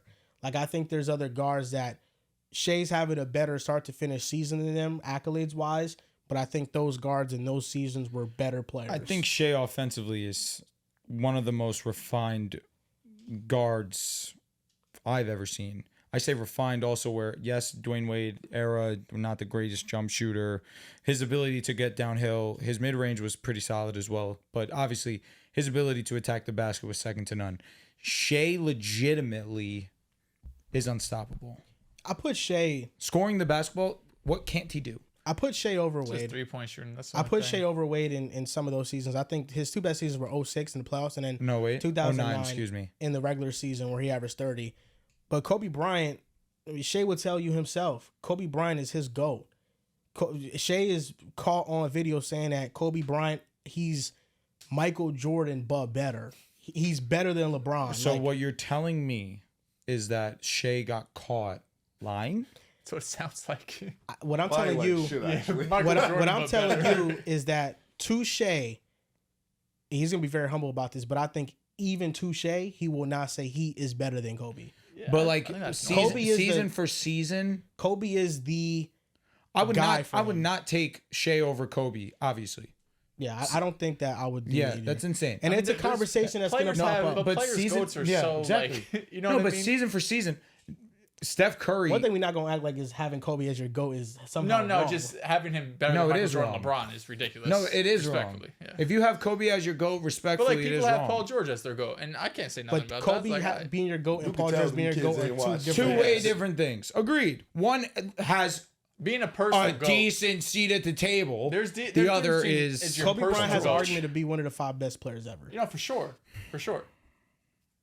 He has an argument. I mean, pre-injury, Tatum had an argument to be the best player. Had one of the 5 best players in the NBA. Gels is just spewing bullshit. Why the fuck did you bring up Tatum? How was that? Because it doesn't mean you belong in the best in the world conversation. Just because you're top 5. I'm glad you know he stinks. Like Kobe's one of the best 5 players. Yeah, he's not the seat with Kobe Jordan at his best in the LeBron. but 2000s was. Just like Tatum's not in the conversation with Joker. The 2000s was the Shaq and Kobe era, and then he won 2 rings without Shaq when he got his teams. He won back to back. Kobe, it's just that's so disingenuous to Tim Duncan. What's disingenuous to Tim Duncan? To say 2000s was the Kobe and Shaq era.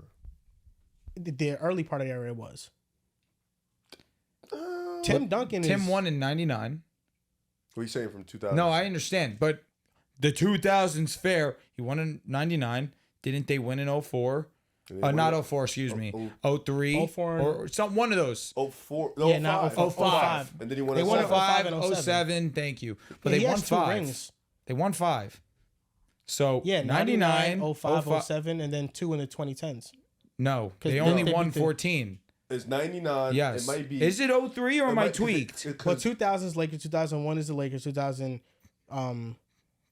Lakers. 2 is the Lakers. So 03. I'm right. No, because I'm right. Might have been. No, 04 is Detroit. Right. 03 So is 5, 7. 01, 02, 03 Correct. is Lakers. No, 0. 2000, 01, No, 02. no. Yes. The You know what? 2000, We're doing all this. the We're not gonna just do 2000, this. 2001 season was the Lakers. Both. 02 and 03 was the Lakers too. No. Got it. Don't even trip, guys. We're just 99, 2000 You're was missing the the 01, 02 Lakers. season, Correct. 99, 2000 was the Lakers. Bang. Yes. 03, 05, 07. Yes. Yes. That's when Spurs. Duncan won. Yes. Yeah. So they win every other year. It's all right. When you get into shit like that, your mind gets all jumbled up, and it's understandable. But yes, I'll tell you what the 2000, 2001, 2002, because then 2003, that's when Duncan. The Lakers didn't. They three-peated. They went. Mm-hmm. They won in 2000. Yep. 2000, yes, 2000, yes. 2001, 2002. Yes, it's all good. That being said, 2003 was when he won MVP and Finals MVP. He might have did it 05. But that's why I say yes, early 2000s, because he won it in 99. But 99, 03, 05, it was Duncan. 07 too. No, for sure. Yeah, but I mean that more so like in the early half too. He It went was back to all back. 3 of them. He went MVP in 02, 02 and 03. 03. Yeah. He's Kobe a Bryant legend. has 5 rings in that era. Yeah, so does Timmy. He's one of the 5 best players of all time. That's 4. Timmy's longevity, you could argue, is better. Could argue. Unfortunately, One of because the Kobe. best And he players ever, was you know? in college for 4 years. Yeah. Wake Forest. Wake Forest. You also had years of Kobe with the Lakers that just were obsolete. Dog shit. 100% When agree. Shaq left, they were horrible until they got Gasol. And also that comment is disingenuous. I understand that in hindsight because Kobe, unfortunately, post Achilles, simply wasn't the same player. Thankfully for Tim, never really suffered a big injury and was always present when you needed him. They always had good teams. And that's not a knock. It's just, it's Achilles is a freak. Literally, that's exactly what I mean. Is about Shea. I don't know right now if when I watch Shea, I say that's better than what I've seen from Kobe Bryant. Yeah, he's not at Kobe level yet. But from an individual season. From a season, when you look at the accolades. Yeah. It's tough. You can't, because Shea's longevity is his finishing is... No, you're not wrong. I'm just comparing what Kobe was scoring in the early, like in the 2000s defense compared to now. It's just different. I will say, in terms of tough shot making, he's the closest we have to Kobe. Yeah. In terms of tough shot making, I feel like Kobe's the king of tough shots because kind of made a living off that. That being said, Kobe Bryant still is untouched in that. Kobe just didn't have the same spacing, even though you don't respect OKC shooters too much, but just the same spacing, the way the game is played is stretched out more vertical. I think that when people Kobe's measure too big, Shaq all in the paint, efficiency for the most part, when you measure efficiency, nobody does it relative to era. No, era efficiency is different because what's an average true shooting percentage in this era is different than what an average true shooting percentage was in the 2000s or the 2010s. Relative true shooting percentage is how you can get an accurate description of it. And relative true shooting percentage, Kobe Bryant, he always has a great efficiency in his era. So relative to era, Kobe Bryant was an exceptionally efficient player. Mm-hmm. It's just when you look at those numbers, it's hard to find guards in that era that's going to be efficient. You know what I mean? It's like it's going to be bigs, of course, but Steve Nash is like. You would have taken the same. No, but I'm thinking of like efficient guards like that, and you're right. He wasn't short. I mean, what, McGrady? Probably. Vince Early. But I think Shea is capping off an all-time season. Like this is I think gonna go down in the history books as the year of Shea. This is what. You know what? Never mind. What's the We're word? giving him a month to get we've had two huge upsets in these playoffs. Of course, New York beating Boston and the Pacers beating the Cavs. New York beating Boston and the Knicks went on to win. Say the second one again. The Pacers beating the Cavs. Yeah. Two all-time upsets. All-time upsets. And in both of these, for better or worse, we didn't really give the other team much respect, right? We kind of glossed over both of the matchups. I feel like we all gave Indiana respect. We did, but we were kind of like, it should go we're kind of 6-7. like, because we're doing our previews, like, all right, let's go do the previews out west, because people were kind of like, we know what's going to happen. I won't say all that now. When we did our preview, we actually walked past the Knicks for sure. Yeah. When we talk about the Pacers, I'm not trying to get caught up in that. I'm sorry. What I'm trying to say is we've disrespected at least one time saying there's no way this team does it, and a team did it, like New York. No way they done it for sure. So let's spend some time. How would the Pacers be able to beat the Thunder? How would they be able to pull off this upset? J-Dub is atrocious. Chet Holmgren, hamstring. Not nuts. I'm being genuine. If they're able to neutralize SGA, not turn the ball over. Like SGA is not able to. I said SGA. OKC is not able to get a ton of turnovers. If they're able to get into the offensive sets fast, quick, and in a hurry, they're controlling the tempo. And Hali's averaging like 27 and 12. Mm-hmm. I think and then the Magnum ball is still blistering. Mm-hmm. They just need great team offense. And Minnesota had great team offense against OKC. What did them in was their defense. Their defense wasn't good. Rick Carlisle, this is what I would say. If Rick Carlisle pulls this off, he would have pulled off two of the biggest upsets in NBA history with Dallas beating Miami back in 2011 and then Indiana beating OKC in this year in 2025. That's why I give the Pacers a chance because Rick Carlisle is going to have something schemed up for what they do. Now, will it be effective? That's a different story. But I think that if they have hot shooting, which they've had all playoffs long, it can keep them in games. Halliburton is one of the few players that I trust to not turn the ball over on a consistent basis. And if they can have a sound defensive game plan, and that's what it takes for them. And in the regular season, they were not able to have that. Shea got his way.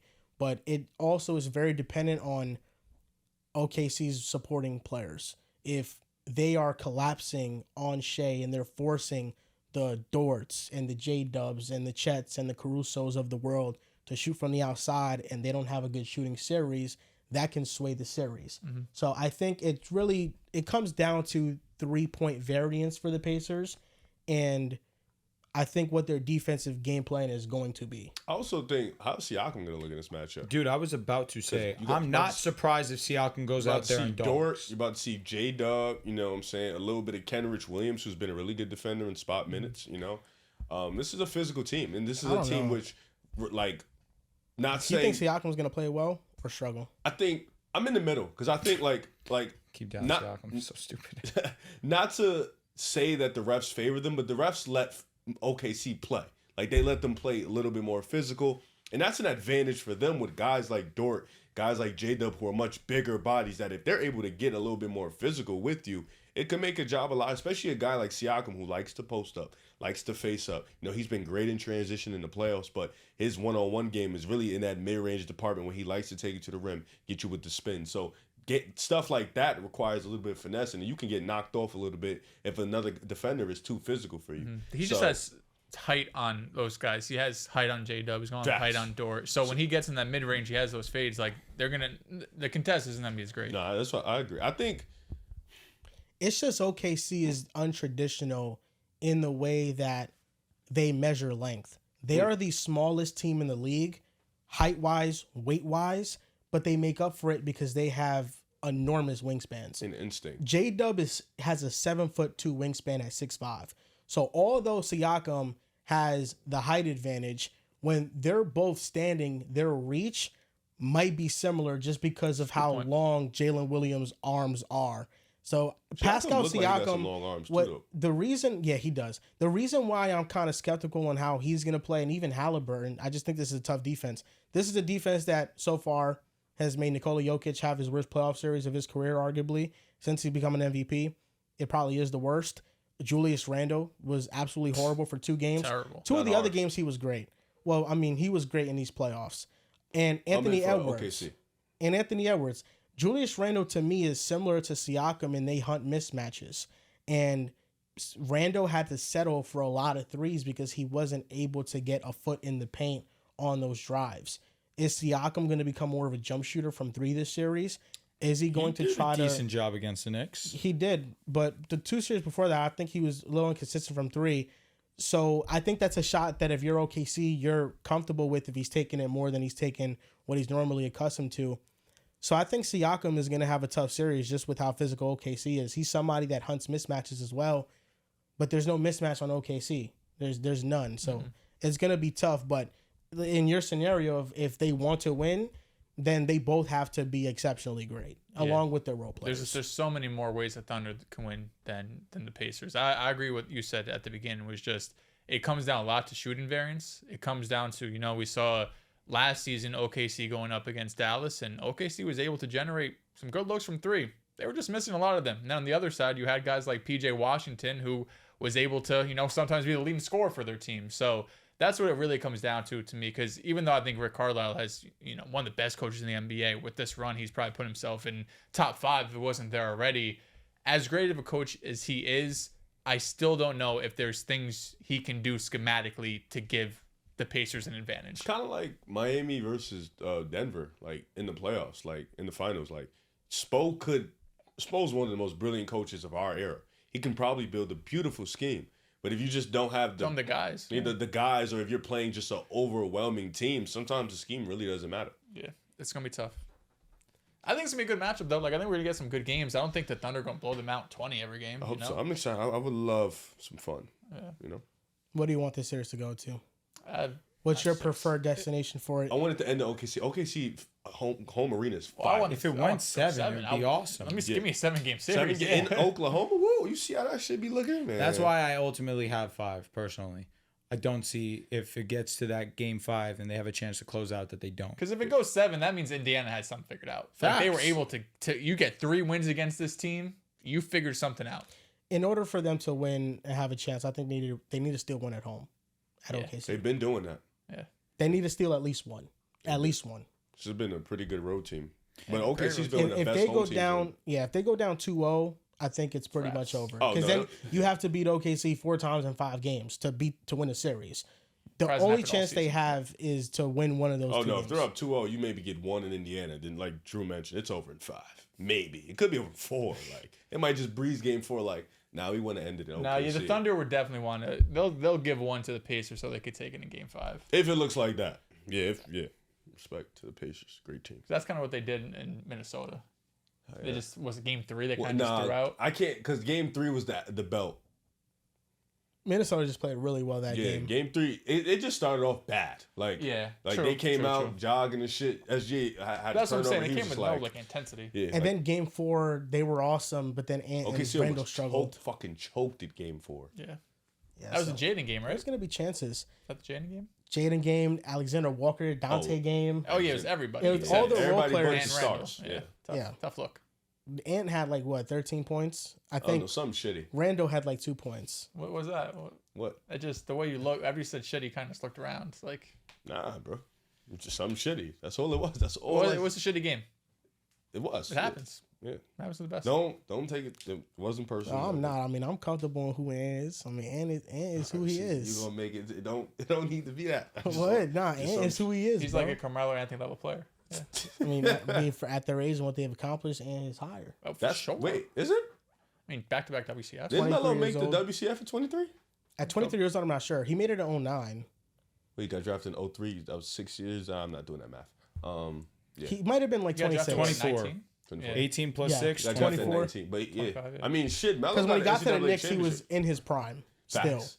And went back to he was back, like though. heading to his prime. NCAA chip. For sure. Gold medal by that Oh, we're time. counting college? Shit. I didn't know For that. Melo, he I'll be does. honest, that Syracuse chip One of the carries greatest ever. weight. It does. They I think love that he might have chip. been he might have been on the Olympic team. I think he had a medal. I He don't know was who on doing. that 04 team. Yeah. They So was got Ant. bronze.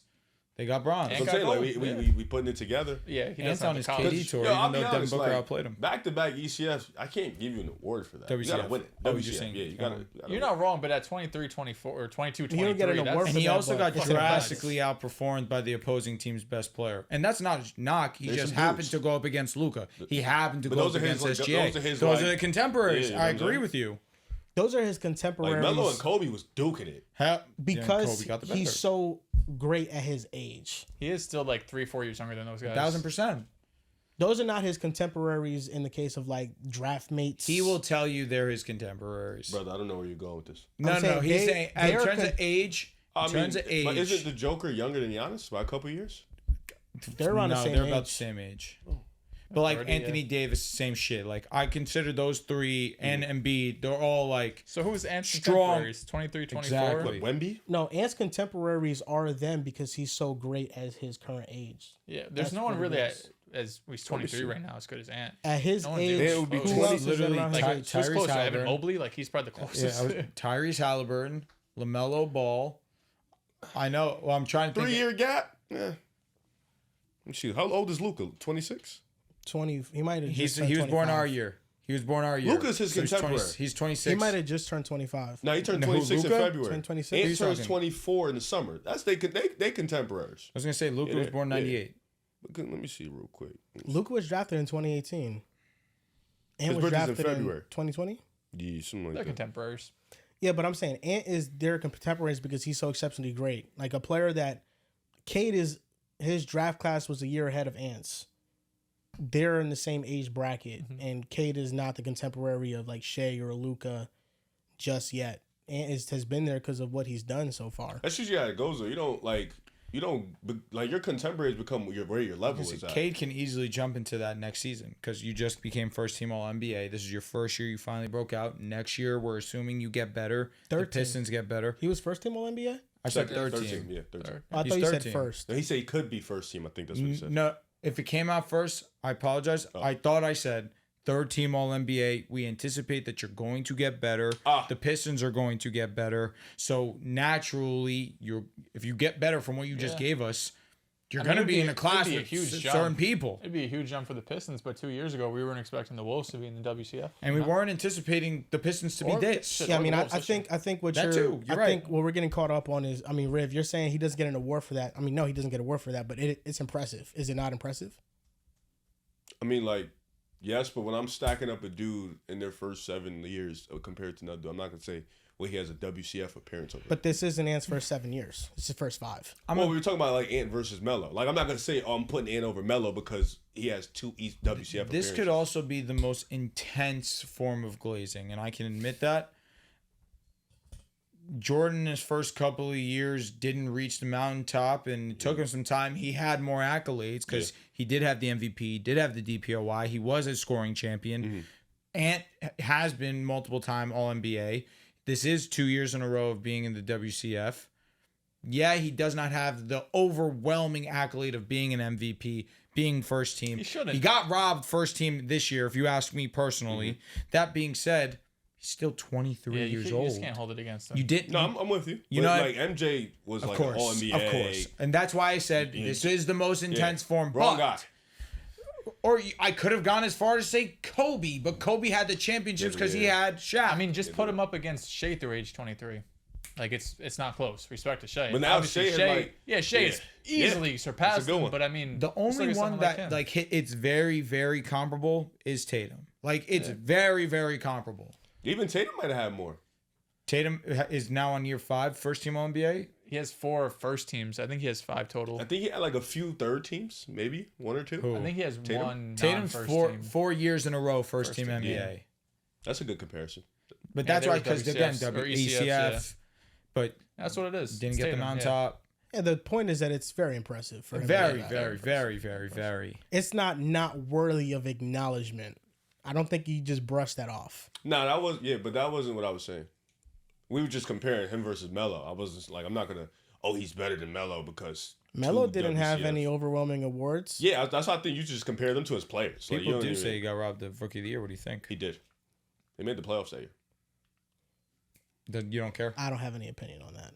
But I know that back then they didn't have the positionless All NBA team, so he couldn't have been first team because LeBron was first team. That's also some things that fucked a lot of guys back then. 'Cause, So he probably was second team, or maybe third, like, depending on imagine like you the Paul Pierce seasons. You like Monte Ellis, right? You average 26 when you thinking like, yeah, it's lit, second team, right? Nah, D Wade and Kobe and all of them.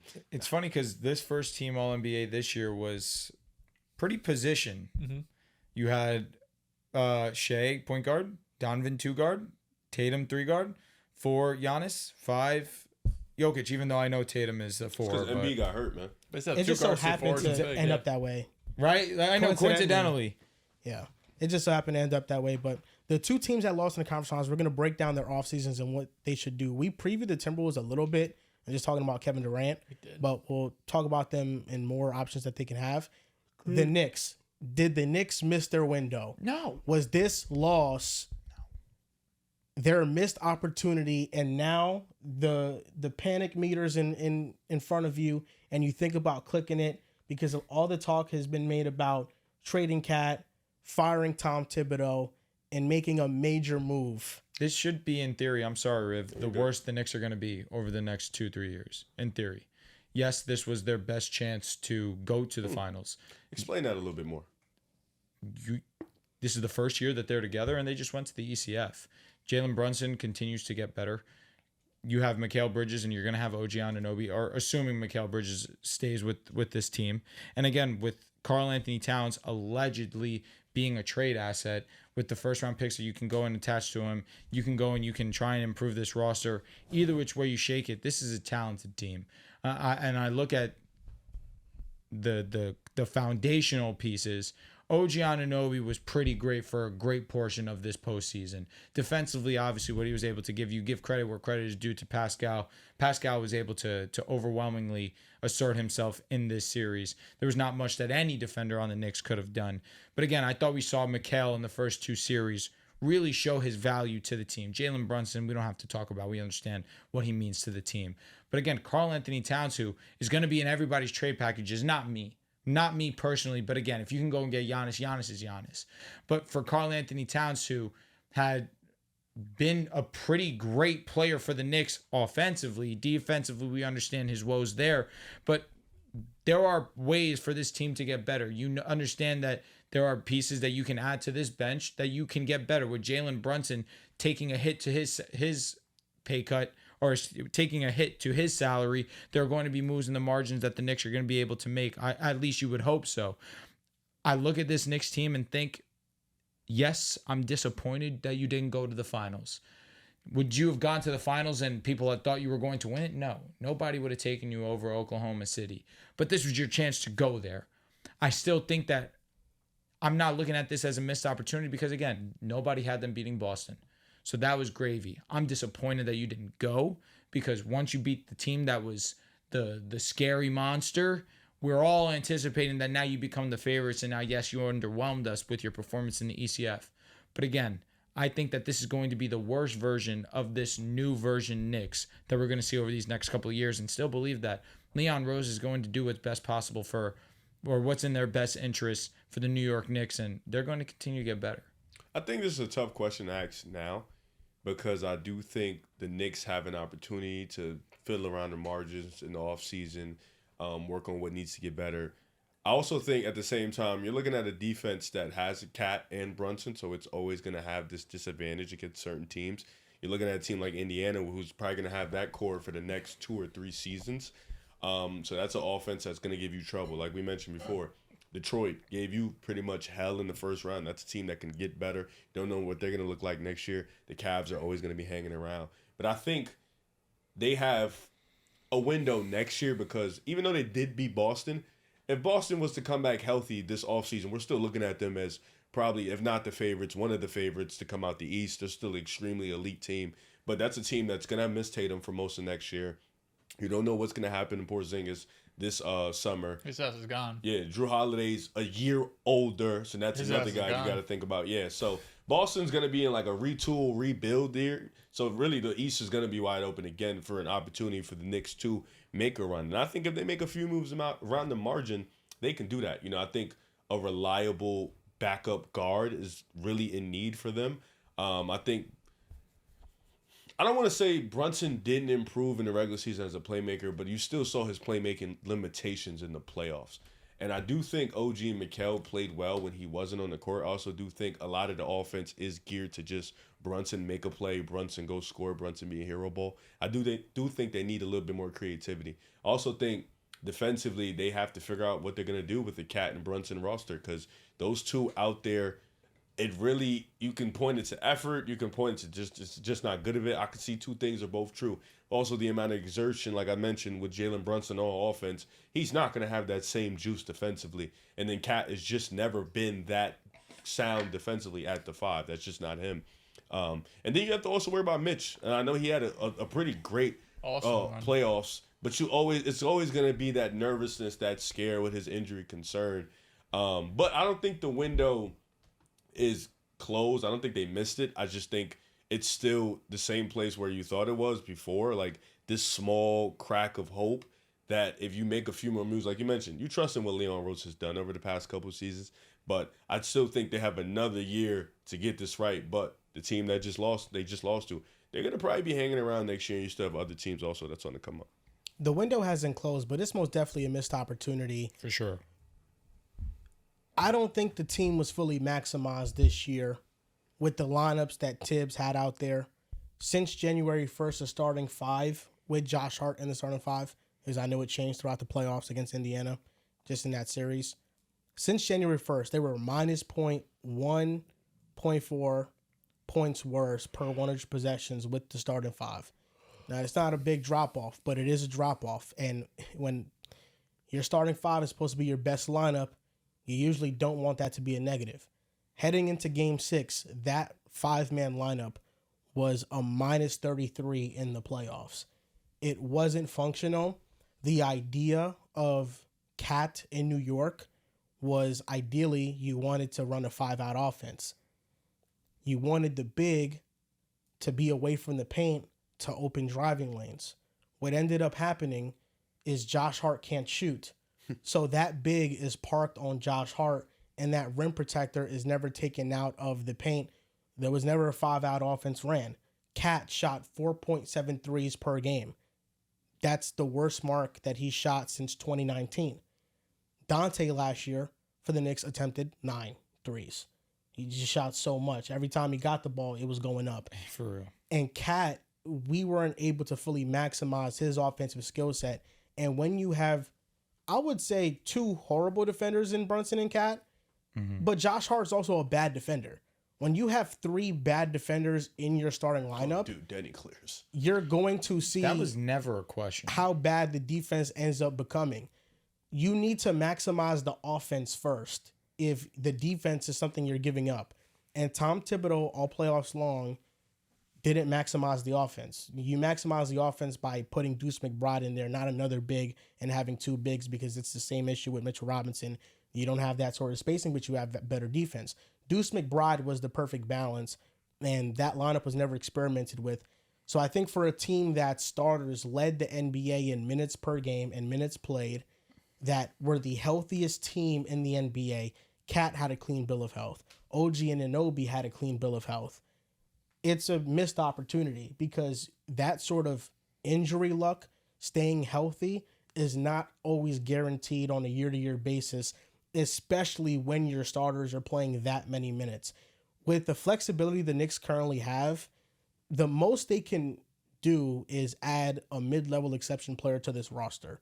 They don't have any draft picks, so they're not going to bring any player through the draft. So it's either make a trade and sign a mid-level player, or just keep the same core and bring on a mid-level player onto the team. And that could be anyone Josh from... Hart's the guy, I'm assuming. Josh Hart is the first guy I'm looking at to trade because I don't think he brings anything valuable to the team outside of rebounding. But and Hart. he's a 6'4" rebounder. Can I give a hot take? Is Mitch not for sale? He should be. Mitchell Robinson is going to be the name people point to because of his injury history, the contract he has coming up. He is too valuable. Mainly because of what he just showed in the playoffs. You're never going to have Mitch at this value to trade again. I also don't think that there's trades available that would make this Knicks team better without How about Mitch. we give you Kuminga? You're not going to be able to afford it, probably.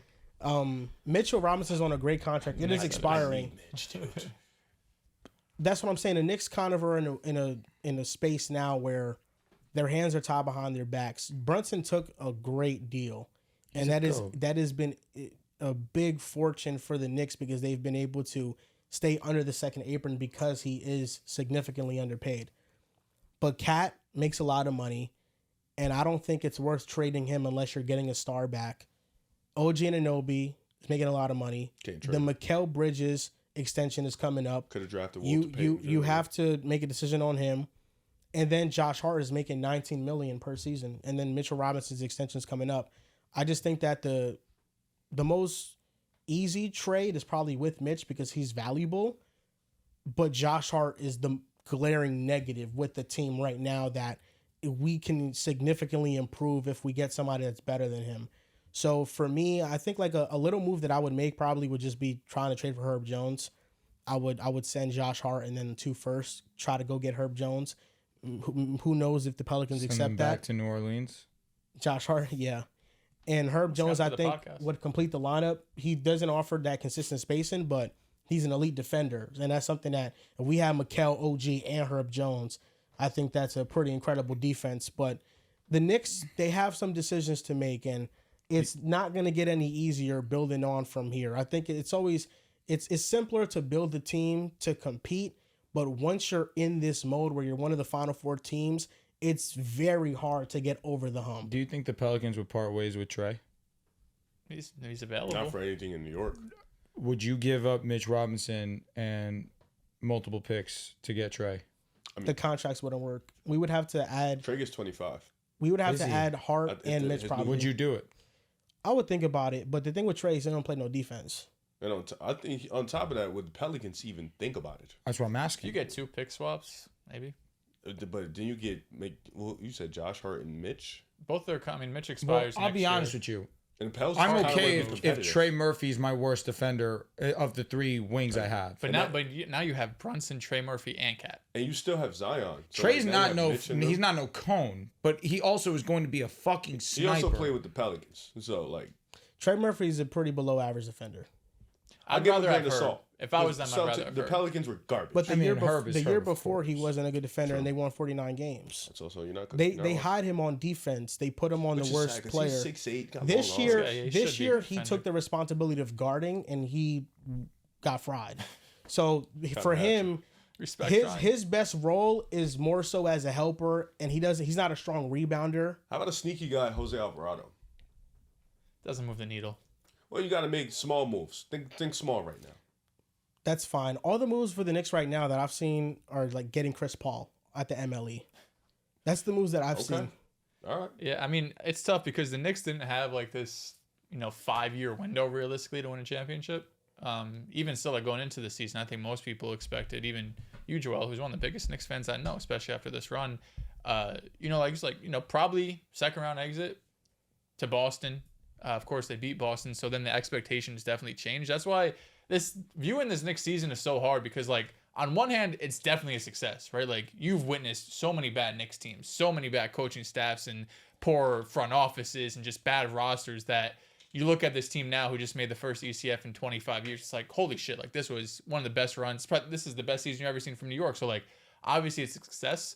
But then once you beat Boston and you're in the Eastern Conference Finals and you're favored against Indiana, you're like, holy shit, we have an opportunity to go to the NBA Finals. And Drew's right. Like, if you went to the finals, you'd still be massive, massive underdogs, right? Like, the Thunder would still be the overwhelming favorites and no one would have expected you to win the championship.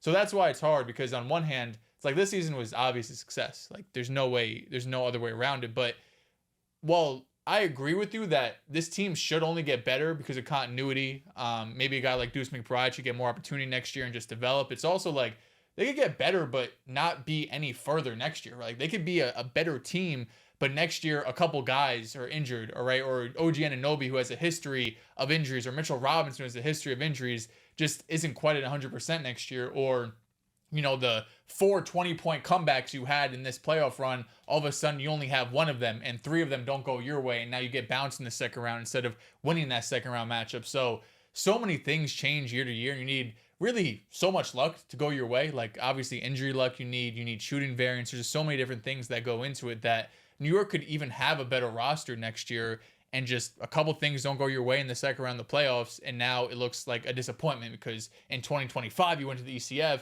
and now we added these players in 2026. All of a sudden we got bounced in the second round. So it's a tough place to be in New York because there's no easy way to make this roster better. Like, Karl-Anthony Towns and a couple pick swaps aren't getting you anything. I don't really know how the NBA is valuing Karl-Anthony Towns right now. Like, this is someone who's going to be making on average $55 million for the next 3 years. And while he's one of the best offensive bigs in the NBA, he's also one of the worst defensive bigs in the NBA. And it's going to be really difficult to build a competent championship roster around him. Like, last year he had Rudy Gobert and Jaden McDaniels and Ant Edwards, like one of the best defensive cores that we saw in the NBA, and he was still getting exposed. And that doesn't even take into account like just the stupid fouls that he does every single game throughout his career. That's just another layer on top of that. So it's a tough position for New York. I do think you look at next year, like, this is at least one more season we could really go after. Because I think they're like 2 years away from really looking at a second apron. Once the McHale extension hits, if you do extend Mitchell Robinson, and then by then Brunson, who obviously is not like the super max, he's off like this, nice contract he's on now to like more like a $37-ish million contract. So they're still a couple years away from really looking at second apron implications. But other than margin moves around the margins that, like a Jose Alvarado, like you mentioned, a Herb Jones would be huge, don't get me wrong. It's hard for New York to really take that next step, like we saw a team, Boston, a couple years ago, who goes and gets Drew Holiday and Porzingis, or the Thunder this past offseason who get Caruso and Hartenstein. Those type of moves just aren't available for New York because last season, those were the moves they made by trading all the picks for McHale, by making the swing for Karl-Anthony Towns. Those were their KP and Drew moves, and those were their Caruso and Hartenstein moves. And although it definitely got you a step further because you went from a second round exit to an ECF team to being 2 years away, it's hard to find one more move that could really take you from an ECF team, like you mentioned, Joel, to a championship level team. It was frustrating watching this team not being maximized for most of the playoffs. I thought some of the lineup choices from Tibbs I questioned them. There were very few moments where I thought that he did what he was supposed to do. And the way I view the Knicks right now is that's the most they can do is getting one player. Instead of the player, the coaching change, is that the next step for you? Tibbs is safe, according to everybody. I think Tibbs is safe because of what he did. A lot of Knicks fans aren't really happy about Brunson loves him too. Brunson does love him. I think that Tibbs, most guards do. He gets a chance to right his wrongs and create a different offensive philosophy. Cat was not maximized this year on offense. The Brunson and Cat duo, Brunson only assisted on 5 of Cat's buckets in the Eastern Conference Finals. That's insane. Brunson and Cat, the duo, in theory, sounded the eye great. Test though, like Yeah, because we they saw didn't it get during going. the WCF, they were not like the Knicks were at their best when one of them was on the bench. So there's room for them to get better. And there was an article written on The Athletic by James Edwards III about the Knicks and about this season and how after every major playoff loss, he needed to hold a player meeting. PJ Tucker did with the Knicks players. After they blew game 1, they held a player meeting. After they got embarrassed in game 5 in the Boston series, they had a player meeting and he had to get them all on the same page. There's still communication issues on defense. They referenced how there's been people very frustrated with Cat and his defense communication wise. And that's the question I have for the Knicks moving forward is, how do you view Cat? Do you view him as a center or do you view him as a power forward? As a center, you need to be able to vocalize and communicate on defense and make sure everybody is on a string. He is a very poor defender, but he can only be maximized on offense at the 5, but he could only be hidden on defense at the 4. So for me, that's a question that I have for the Knicks is, how do you view Cat long term? Because it's going to give us a sneak peek in how the Knicks are going to manage this offseason. If they view him more as a 4, I think Mitchell Robinson becomes less expendable because they're going to need his defense alongside Cat. If they view Cat as a 5, then I think Mitch becomes more expendable because they want to be more offensive oriented. They want to be faster. So those are the questions I have for them, and they're going to have to answer those this offseason. Weren't the Knicks worse offensively when it was Karl-Anthony Towns and Mitch on the floor together? Just those two? I don't remember. Just in general, I feel like the offense was not great when the two of them were on the floor together. Or am I crazy? That's the only thing that I think about, because when I think about the Knicks, and I obviously think about the shooting that they have. Who's also their point guard out there? That's also a good question. But that in that lineup, it's Jalen Brunson. Oh, okay. So with Cat and Mitchell Robinson on the floor in the playoffs, 165 minutes, plus 24, 116.6 offensive rating. When Mitch was off the floor and Cat was on the floor in the playoffs, 112.8 offensive rating in the playoffs and 474 minutes. Nice. So the better offensive rating was with Mitch. Mm-hmm. All right, so that leaves you optimistic. My thing is, when I think about then you don't maximize Karl-Anthony Towns, then I guess that doesn't matter. Because obviously the offense was still really good when the two of them were out there. I just do look at needing another player on that court that can shoot the 3. You can only have one of those guys. You can't have 2. And obviously Josh Hart was not in that starting lineup, but when Josh Hart is on the court, and if you're going to have Mitch Robinson on the court at the same time too, things get dicey there. Not many stretch 5s exist. You know, Karl-Anthony Towns just so happens to be arguably the best one. Porzingis is available. He can defend. That's the thing. He don't show up though in playoffs. Shit, damn. Does not. He also couldn't breathe. I was gonna say he's very Dating sick. back to Dallas, He put a picture on his Instagram of him smoking. He showed up They once. shouldn't have done that, brother. I think that he played 2 playoff series in Dallas. One of them was he was good, and the second one he was really I think bad. that was the bubble one. The bubble one, he was really Yeah, good, he got and then he hurt. got hurt. On to the next conference finals losers, the Minnesota Timberwolves. Now, last episode, we did a Kevin Durant mock trade, discussed if the Timberwolves should go after KD because that's a big rumor right now in the NBA world. In this segment, we're going to talk about the options they have available to them, and you let me know which option you think is the best. If you were Tim Connolly right now, you're running the Timberwolves, this is how you would manage this offseason. There are 3 options. Option number 1 is re-sign Julius Randle, re-sign Naz Reid, you lose Alexander Walker, and you run it back. Can I know what that Randall contract is? Because he's due for damn near 50 Do we a also year. get to know the other 2 options? Yes, you do. Just assume the Randall contract is, let's say, even though he's eligible for $49 million, it doesn't 40. mean Minnesota is going to pay that. Yeah. So let's say it's $40 million per year. Okay. They're paying him. Okay. They keep Randall and Reed. They keep picks 17 and 31 because they have 2 picks in this upcoming draft. Fire. And this is how their lineup would be. So just with the players they could target at pick 17 and 31, Point guard, big man, two of their biggest needs, I believe. Why are they getting point guard? Because Conley is retiring. You need two point guards. You need 2 point guards. They need a starter. Yeah, they need another point guard. Rob Dillingham, you better watch out. But the players mocked in their range, Nolan Traore, he plays in I think France. Young and raw. He has exceptional burst. He's really fast. He plays defense. He has length. Good passer. Can't shoot. Yes. Walter Clayton Jr., somebody that can really shoot. Bucket. Fresh, ready.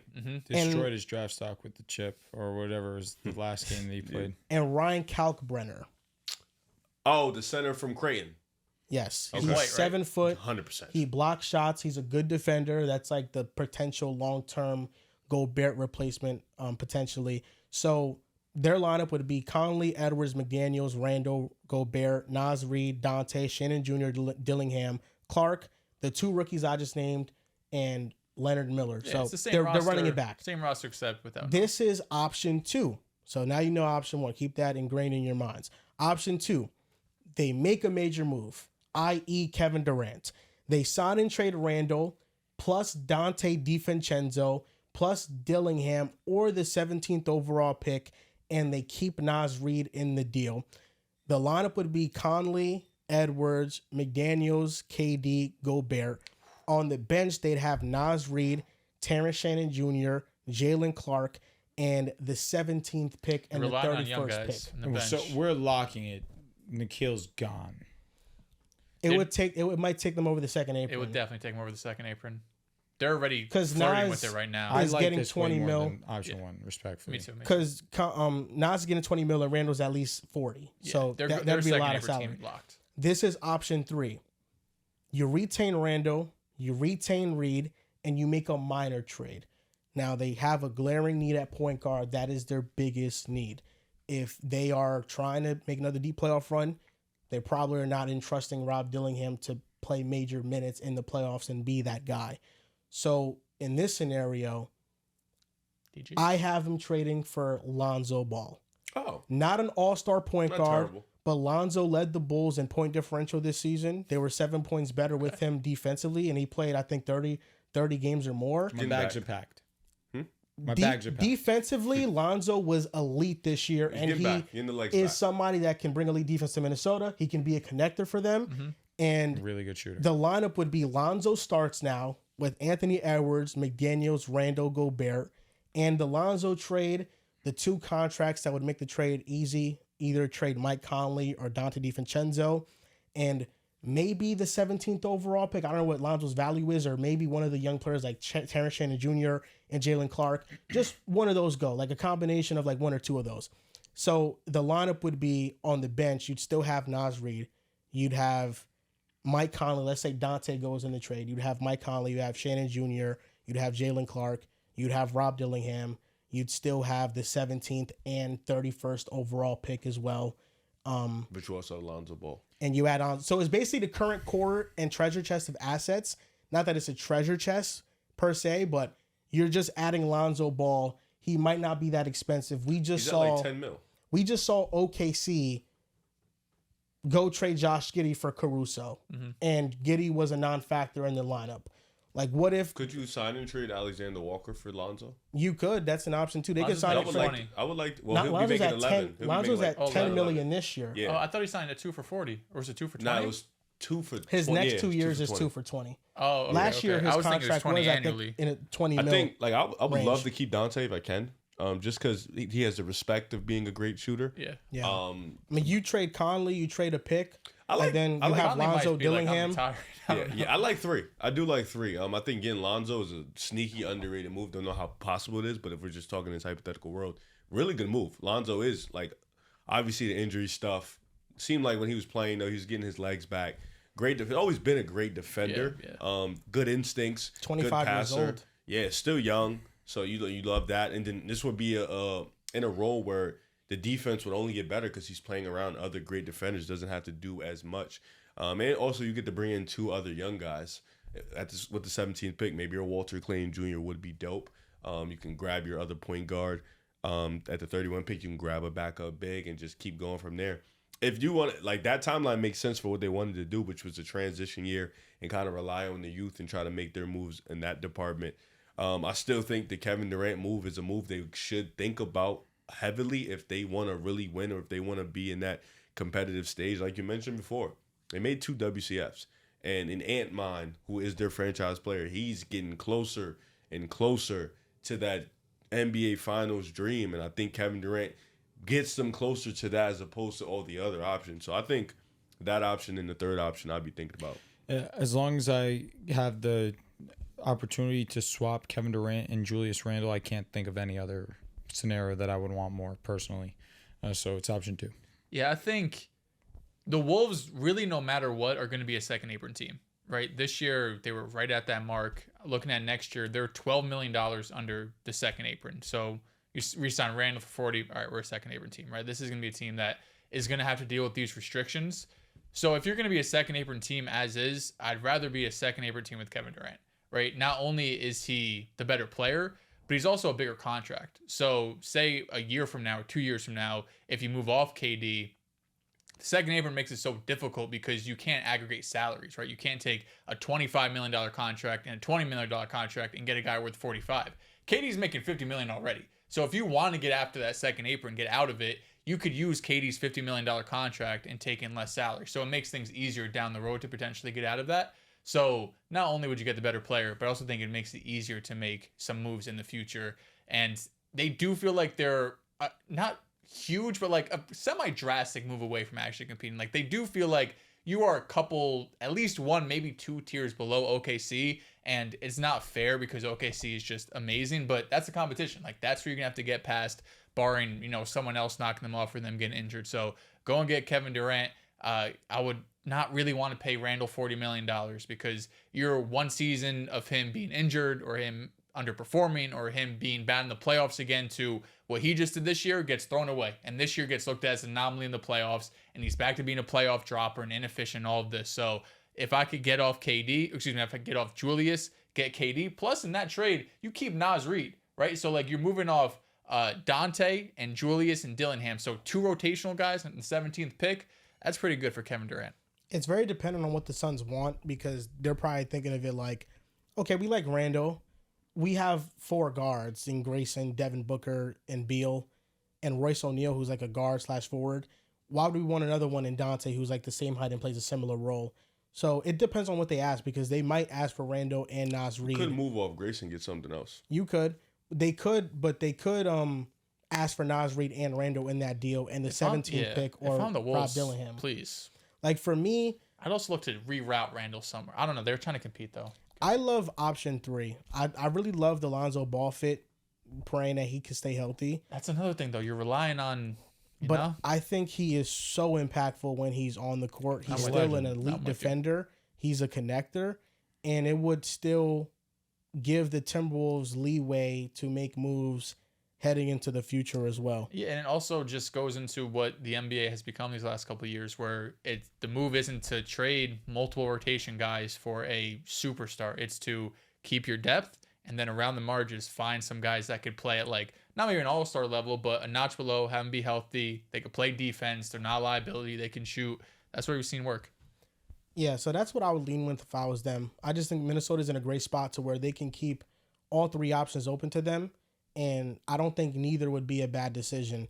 The OKC point of it all, I think OKC's a tier above everybody in the West. Yeah, they might be a tier above everybody in the NBA. Yeah, unless Denver makes a major move in the offseason to where they can get on a similar level as them. It's all about luck, I think, sometimes in the league. Minnesota has made the conference finals twice. If something breaks differently, could they get to the NBA finals? For example, Game 7, OKC versus Denver. If Denver beat OKC and they just had a great performance in that game, and you get an injured Denver team with Aaron Gordon playing on a grade 2 hamstring and MPJ playing on a shoulder injury, could Minnesota have gotten past them to make the finals? I think it's a more realistic scenario. So I think things sometimes just break your way more favorably. And if they keep their current core intact, hell, I even think with KD, if they could get lucky one of those years, they can break through. But even with like a KD going to Minnesota, I don't think it makes them more talented than OKC. And even with any of the options here, it doesn't make them more talented. I just like the assets because with the 17th pick and 31st pick, you can draft 2 good players. I mean, we've seen teams in the past They've been great at draft drafting. 2 starters in those spots. So if they can find another point guard, if they can find a center to replace Gobert eventually down the line, like I think that is the way that Minnesota's going to go with their offseason. Yeah. Speaking about offseason things, I have Trey Murphy and Herb Jones trades. Here we go. This is That's what exciting the people have been waiting for, because man. the Pelicans surprisingly have no untouchables on the roster. And one of the guys is really untouchable. Who? Mr. Z, Mr. Zion Williamson. Freak boy. So, allegations thrown on him that we don't know if they're true. We don't know if whatever. It's allegations so far. But I think a lot of teams say they're going to stay away from Zion for the foreseeable future. Yeah. Trey Murphy and Herb Jones are easily their best 2 trade values, trade candidates. And Trey Murphy, these are the teams that I think make the most sense for him. Let me know what team you want me to give my trade package for, and I'll do it. Pistons, Lakers, Nuggets, and Spurs. I love to hear the Pistons. Okay. The Pistons get Trey Murphy. The Pelicans get Jaden Ivey, Fontecchio, and a 1st-round pick. Yeah, I'm straight. Why are you straight on that? Why am I giving up Ivy? And a first? Nah, I like where Ivy was going last year. It's for Trey. Trey Murphy. Yeah, I don't need to give up Ivy. You still have Asar Thompson. I like what I saw from Ivy to not give him and a first up. Broken leg's a broken leg. You're not lying. You're not lying. Like that, I'm taking that into strong consideration. We've seen some things though. He's young. I do think that trade, it probably does feature Jaden Ivey as the headliner for sure. Pelicans. For sure. So maybe you don't add in the first, but maybe it's Ivy and Fontecchio. It makes the contracts work. That's the first team. Do you want to hear the other team? Yeah. Spurs. The Spurs. The Spurs. Devin Vassell can go, by the way. They would trade Devin Vassell, the 14th overall pick in this draft, and a 2027 first-round pick from Atlanta. That's rich. That's a lot for Devin Vassell is. Wait, they have. I don't want to say he's 14. They have 2 and 14. He might be. Holy shit! I'm nuts for saying Devin Vassell and Trey Murphy on a similar playing field. I would say that's an overpay. Yeah, as hell. Murphy was better last year, but was he? Yeah, I mean he was on. I think he just averaged more points. I'd give him 2. If that, because it's also like broke 14. out. Like he went from averaging 14 You're to 21. cooking. You're cooking. Devin Vassell in 14. Devin Vassell in 14. Do you do it? I'll do it. If I have to overpay for a little bit, sure. I think Trey Murphy on the Spurs, I like it a lot with Wemby, with Fox, gives him a shooter, reliable. Definitely overpaid. Just a slight bit, not too much though. And this is the Monster Nuggets trade package because it features not only getting Trey Murphy, but also Herb Jones. MPJ's gone. Yeah, he stinks. The Nuggets get Trey Murphy and Herb Jones. Now you have Murray, Christian Brown, Trey Murphy, Gordon, Jokic, Herb Jones off the bench with Payne Watson, Julian Strawther. Who knows if Westbrook's going to be back. The Pelicans get Michael Porter Jr., Deron Holmes, a 2026 first, a 2028 first, and a 2031 first. Damn. Yeah, 3 firsts for both of them? Well, if I'm the Pelicans, I'm saying yes. If I'm the Nuggets, I don't know. That's a lot. That's basically all into the Joker's prime. This is your team. That's basically saying Trey Murphy and Herb Jones. We think those are the 2 supporting castmates around our current core with Jokic that can put us over the top. Your only problem is Jamal a reliable number 2? Like that's gonna be your wavering problem every time. But you have the Joker. Now you have Herb, Trent. I'd overpay. If I'm Denver, I want to win now. Yeah, I mean Jamal Murray, Trey Murphy, Herb Jones, Aaron Gordon, Nikola Jokic, Christian Brown. Are they going to get a backup bit? Aaron Gordon still on the team? Comes off the bench. Herb, Trey. Who cares? Herb Jones probably comes off the bench, yeah. Yeah, like at that point, you're just like, bro, whoever. Like, yeah. This is the one I like the most because I think it can make the Nuggets like serious threats. And then this is a Lakers one. The Lakers get Trey Murphy and the Pelicans get Austin Reeves, Dalton Connect. I'm straight. And to make the contracts work, it'd be Vando. No first? Is Reeves not better than Trey Murphy? Yeah.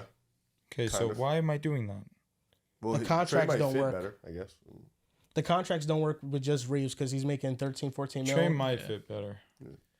Because he could just spot up. And he just has Reeves more can size. also spot up too, but not 6'8", 6'9". Yeah, you're right. But I mean, you talked about Trey Murphy's defense. I don't know if I want him to go to LA. Especially, who's their center? You know what I mean? Like, let's get a big. Let me get an Invest Misi trade. And now the Herb Jones trade packages. You got the Lakers in there?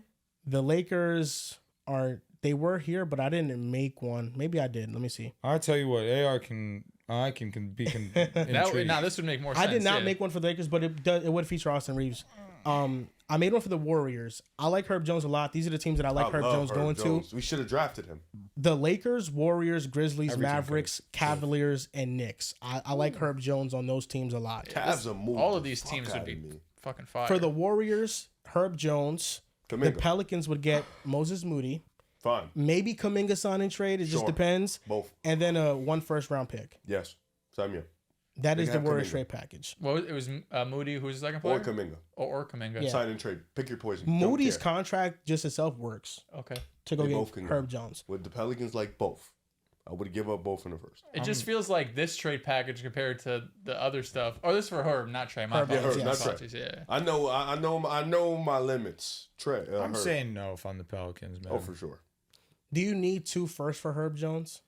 I don't know. Team. I'm nuts tough. to say Herb's untouchable. Yeah, he's not untouchable. He shouldn't be untouchable because you're not nowhere near close to winning. I'm not trading Herb, bro. He does everything I need. Yeah, he does everything. It's tough I just need. because he really only has His one value great. won't be the same though if you're losing. Yeah. He's so young. He's like Caruso with Chicago. But I think that's different. He's also aging. Well, Like, Herb's Herb's 27 not. now already. Is he? Yeah, he came out of the draft at 23. He played 4 years at Alabama, but I think he missed a year. No. Herb he only has one year 26. of When's his birthday? showing that he could be a great shooter. Our birthday, 98. That's I think the So only it'd be thing that's holding you 27. back. Because he played 2 years ago, he was awesome 3-point shooter, of course, all NBA defense. This past year, he only plays like 20 games. And the 20 games, he wasn't a good shooter. We know the defense is still going to be there. So if Herb just ends up being like a fine shooter, maybe a below average shooter, but an awesome defender, what are the chances you get 2 first-round picks for him? You know what I mean? Dude, Like, if I'm what the is he doing for Warriors, you if you're not winning? if I'm the Warriors, I would give them 2 firsts for Herb Jones. Me too. With my eyes closed. I think Herb Jones would complete Golden State. Oh yeah, you do it. If you're going to say you do it, like Outside you of said. getting another big, they need a big. But Herb Jones, for the most part, would give them an elite perimeter defender. yeah. You guys have needed a big since when? 20. Bogut? Yeah, literally forever. Bogut This was is dope. one for the Grizzlies. The Pelicans would get Brandon Clark and Scottie Pippen Jr. and a first-round pick. Scotty. All Clark, right, Pippen, this and is a first. fair. How about Gigi Jackson No, instead of Scotty? no, Why? because Scotty's good. I know. That's why I want to keep him. That's a fair deal. Scotty's a free agent this year? No, He's he's got- on like this weak ass $2 million deal. Oh, shit. Like 3 years, 4. I thought he was due for some reason. Mm. That's I like really- this. So it's like Gigi Jackson can't be substituted here. No, it has to be Scottie Pippen Jr. Why not a wing for a wing? So They you need a got point guard. Ja, Bane, Herb, Jaren, and Edie. Dude, that is... I know. Polar I just bear. love. Nice. I love Scotty off the bench. You know. Polar bear. Yeah, Herb Jones. I mean, he would also give the Grizzlies. No, elite I'd do perimeter it. defense, I'd yeah. definitely be feeling we do bad it? because I like Scotty. The next one is the Mavericks. Daniel Gafford makes the contracts work. Pelicans are looking for a center to get Daniel Gafford. And a 2029 first-round pick. The Rockets have the right to swap. High key need like 2 firsts and a second if it's just Daniel Gafford. Yeah, he's a free agent after next year, too. He's young. And like what is he gonna 26. do for me in Pelicans? I don't even have a point guard for real. Yeah, you don't really have shit. It just gives them a center. But he would complete the contracts. Cavaliers is the one that I've done before. The Pelicans get Jared Allen. And the Cavs get Herb Jones and Carlo Matkovic. Cool. Oh, so now Vesmisi's off the table. I actually think he might be a better player right now. So give me a Vesmisi. For the Cavs, I mean, shit, you add Herb Jones to that team? God damn. How about Isaac Okoro and 2 How much firsts? help does Donovan need? Isaac Okoro on 2 firsts. What? How much is a Kerr making these days? 11. 11? Okay. 444, I think he's on. And then the next one I said earlier, the Josh Hart trade package around them. But I think Herb Jones, there's a lot of teams that if he goes to, I think he could swing the pendulum for them. He's amazing. And they could like be contenders. Like if he was the Mavericks with him fully healthy with Cooper Flag, Kyrie, and AD, and Herb Jones. If you're Orlando, do you call in about Trey Murphy? Jonathan Isaac makes what, 20 mil still? If I think he makes like 15 to 17. Well, you got the bigs making like 9 to 11. Wendell, Goga makes 9. Wendell point makes guard. 11. Yeah. I mean, Cole makes 12. And they have first. They don't really trade anything. No, So, like, but I still want them to get a I'd be guard. listening for Trey. Yeah. I like don't you know. could. I think you could run another year of just, all right, fuck it. Suggs, Murphy, Wagner, Boncaro in the center. Like, just for another year. Like, They're thinking about getting a kill Alexander Walker. okay. I don't don't hate it. That's the move they want to make. That's cool. Been a rumor that they're very interested in him. Who, the Magic? Yes. They're another weird. KCP How about they go variant. get Anthony Simons and call it a fucking day? We've been saying it for years. Maybe they know something we don't. It's possible. Or maybe We're they scared just of his don't. Maybe they know nothing. Because they haven't made a trade since They Wendell. drafted Boncaro, though. They know And something. Franz. And Franz. They could have drafted And Jabari. Suggs. Yeah, They know could draft. something. They know something. And Jet Howard. Okay. And Caleb Houston. And Tristan I Silva. wouldn't be mad at that one. And Anthony Black. We're back. Oh my! So they have some hits, they have some misses. I swear, Anthony Black is just Can't shoot. not a fit for them. He goes to another team that has What does he need? What does he need? adequate spacing Okay. and a place where he can be free with the So ball. if I say Paulo needs some spacing, terrible shot selection. Anthony Black's a playmaker, That can't shoot. So you could argue so is Paulo. not like in the same way. No, he Literally Paulo. gonna say not like on the same level. That's No, what I thought they Paulo's were a playmaker because of the attention he draws off doubles and stuff. Mm-hmm. Now more so like breaking down defenses and doing that. You know, like I just think his passes is not the same level of playmaking. I'm looking at that. Or He's just style. like, I'm with you. I was just trying to follow the breakdown. That's all. But no, Anthony Black I think is a good player. He just needs to be in He's a good player. God in an willing. environment where he's more free He because just needs to be the backup point guard for Indiana. he needs to be a Joe, point. he'd be lit. He just needs to be a point guard. That's Yo. So it. if he's the backup point guard for Indiana, he could win 6 Man of the Year. Anthony Black is not a point guard with the Magic. Yo, listen. I just remember a guy telling me he's gonna be the truth, better than men. I remember a guy telling me that. So we're waiting. Who was telling you that? I don't like to spoil. Do that. I just want to know. And I mean, Somebody. I'm sure somebody told me that. I'm sure he said that after watching him play like mad NBA games. It was like no. It was like a bucket he had, and it was kind of like in like preseason. Yeah, it was a preseason. Or no, it was summer league. Somebody told me that James Bucknight was going to be the best scorer of the 2021 We have draft. our misses, man. I swear we do. Whoever told you that, fucking idiot. God awful idiot. Anthony Black doesn't run point in Orlando though. Nah. Paulo and Franz get more touches than him. They don't really have one. They run through them, their offense through them. So I just feel like there's not a lot of touches for Anthony Black to be free with the ball. He's a spot up shooter and he can't shoot. So Tough role. it's not a good fit for him. Really tough But role. when he got drafted to Orlando, we knew it wasn't a good fit for him. We knew that, well, the major question mark is can he shoot the ball? Because if he can't shoot, that's kind of a bad fit next to Franz and Paulo. One But guy he who can most play-make. definitely can't shoot. The other who, Jumper has died every year. it's tragic, bro. If Franz had a jump shot, He'd be disgusting. yo, he fringe would be top 25. He'd be an All NBA. I'm not even bullshitting. Like, if he had a jump shot, we're They'd talking be about one so of the much best in better. the league. Ooh. Well, he was on his way to being All NBA.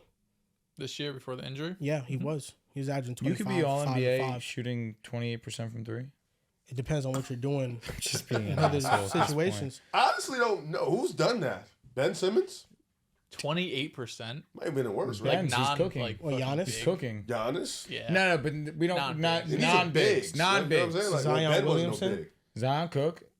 Was he all NBA? His 26 and 61 Zion's a field. big, so it's Ben. I think he was. They're literally, if Ben. you don't Jason count Kidd, I bigs, guess. it's literally Ben. Like we're going back. Gotta go like, back Jason 20 Kidd, years, I yeah. guess. You need to be an elite slashing player, and that's what he's Franz awesome. is. Yeah, he's an elite. Franz driver. is Maybe like- Ja 1 year, like 28%. Ja even still True. shot 30. Yeah, facts. Damn, Franz. Franz I'll is tell you an that. elite slashing player. Yeah, There's he's very like few players that are 6'10". better around the Yeah, rim, I mean he's or even yeah, getting to the yeah. basket. Long arm, 6'10", crafty. Yeah, get to it, just please. That's why I mean you're not lying. If he does get a jump shot, he's He's a the problem. best player on the team. Oh, I You mean, could argue. yeah, if he shoots happens 35%, And if you gave Paulo, oh shit. Franz's slashing ability. yes, even still, Might be the best like, player in the league. Fuck, dude. 6'10" slash like. I mean, they're like the same height. So type shit. I remember when you called Franz Wagner. what I call him? I can't even You about to remember. lie? You're trying to compile a lie right now? he You ain't really think- just tried to spew a lie. You ain't think Franz Wagner was good though. What the? You said How'd you his- go from you called him this? You said he was Chandler Parsons. No shot. I said that. Chandler Parsons is a crazy No cop. You shot. said I he's said a 10, 5, and 5 guy, but nothing special.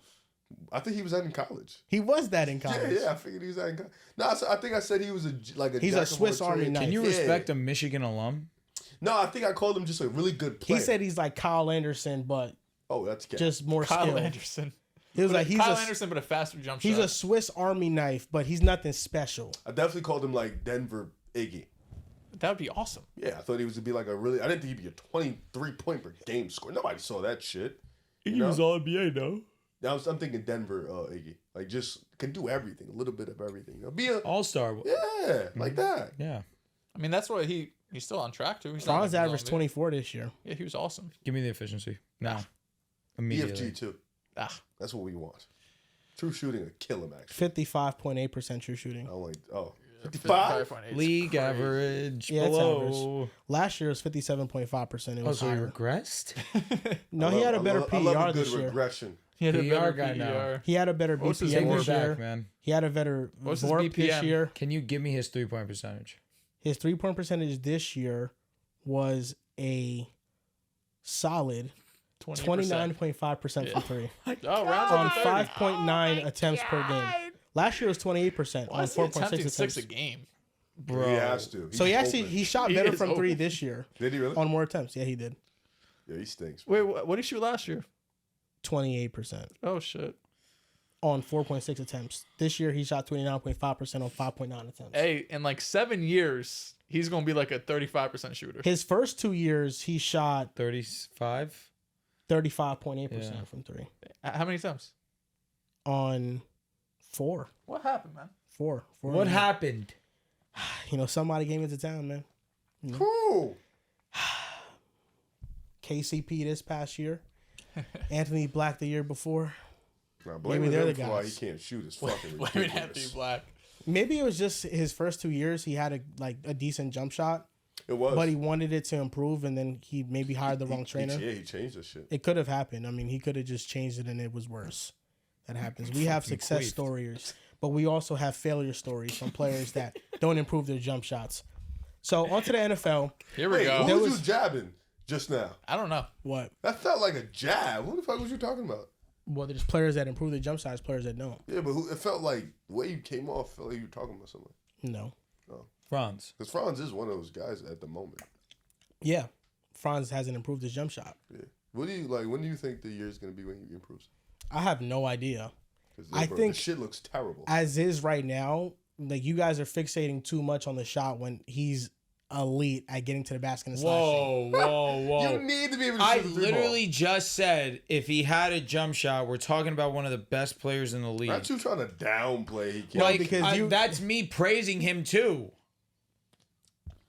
I'm Because also- of all his other amazing traits. I'm targeting Riv. Okay, Like, good. I don't hear anything positive Good. from Have Franz fun. with Oh, Riv. what the fuck? Riv, it's like Franz is averaging 24, 5, and 5, and Riv's like, yeah, he can't shoot though. He can't. That's actually fuck. can't shoot No, you. Wow. Okay. That's how it sounds. No, it's fucking hilarious because you said the points. I was like, oh, I didn't think he averaged that.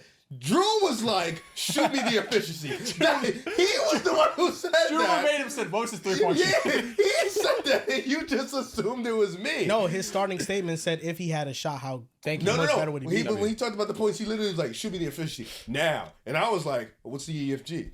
You said the true shooting. He was like, yuck. That's what he said. I didn't say shit. Crazy. It's because I'm black. Could be. You're caramel skinned.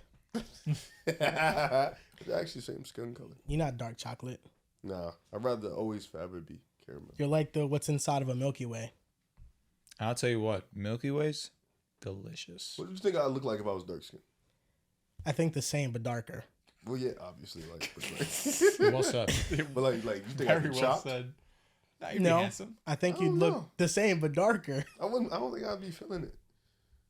I don't know, man. Tay Diggs is handsome. I don't think I look like Tay Diggs though. Just, He's bald. I just threw a dark skinned man. Yeah, he got the bald clean. Like, he looks like an old businessman, like a smooth criminal. I also just thought like oval head. That's you. I wouldn't go dark bald. skin. Though. The bald goes with him.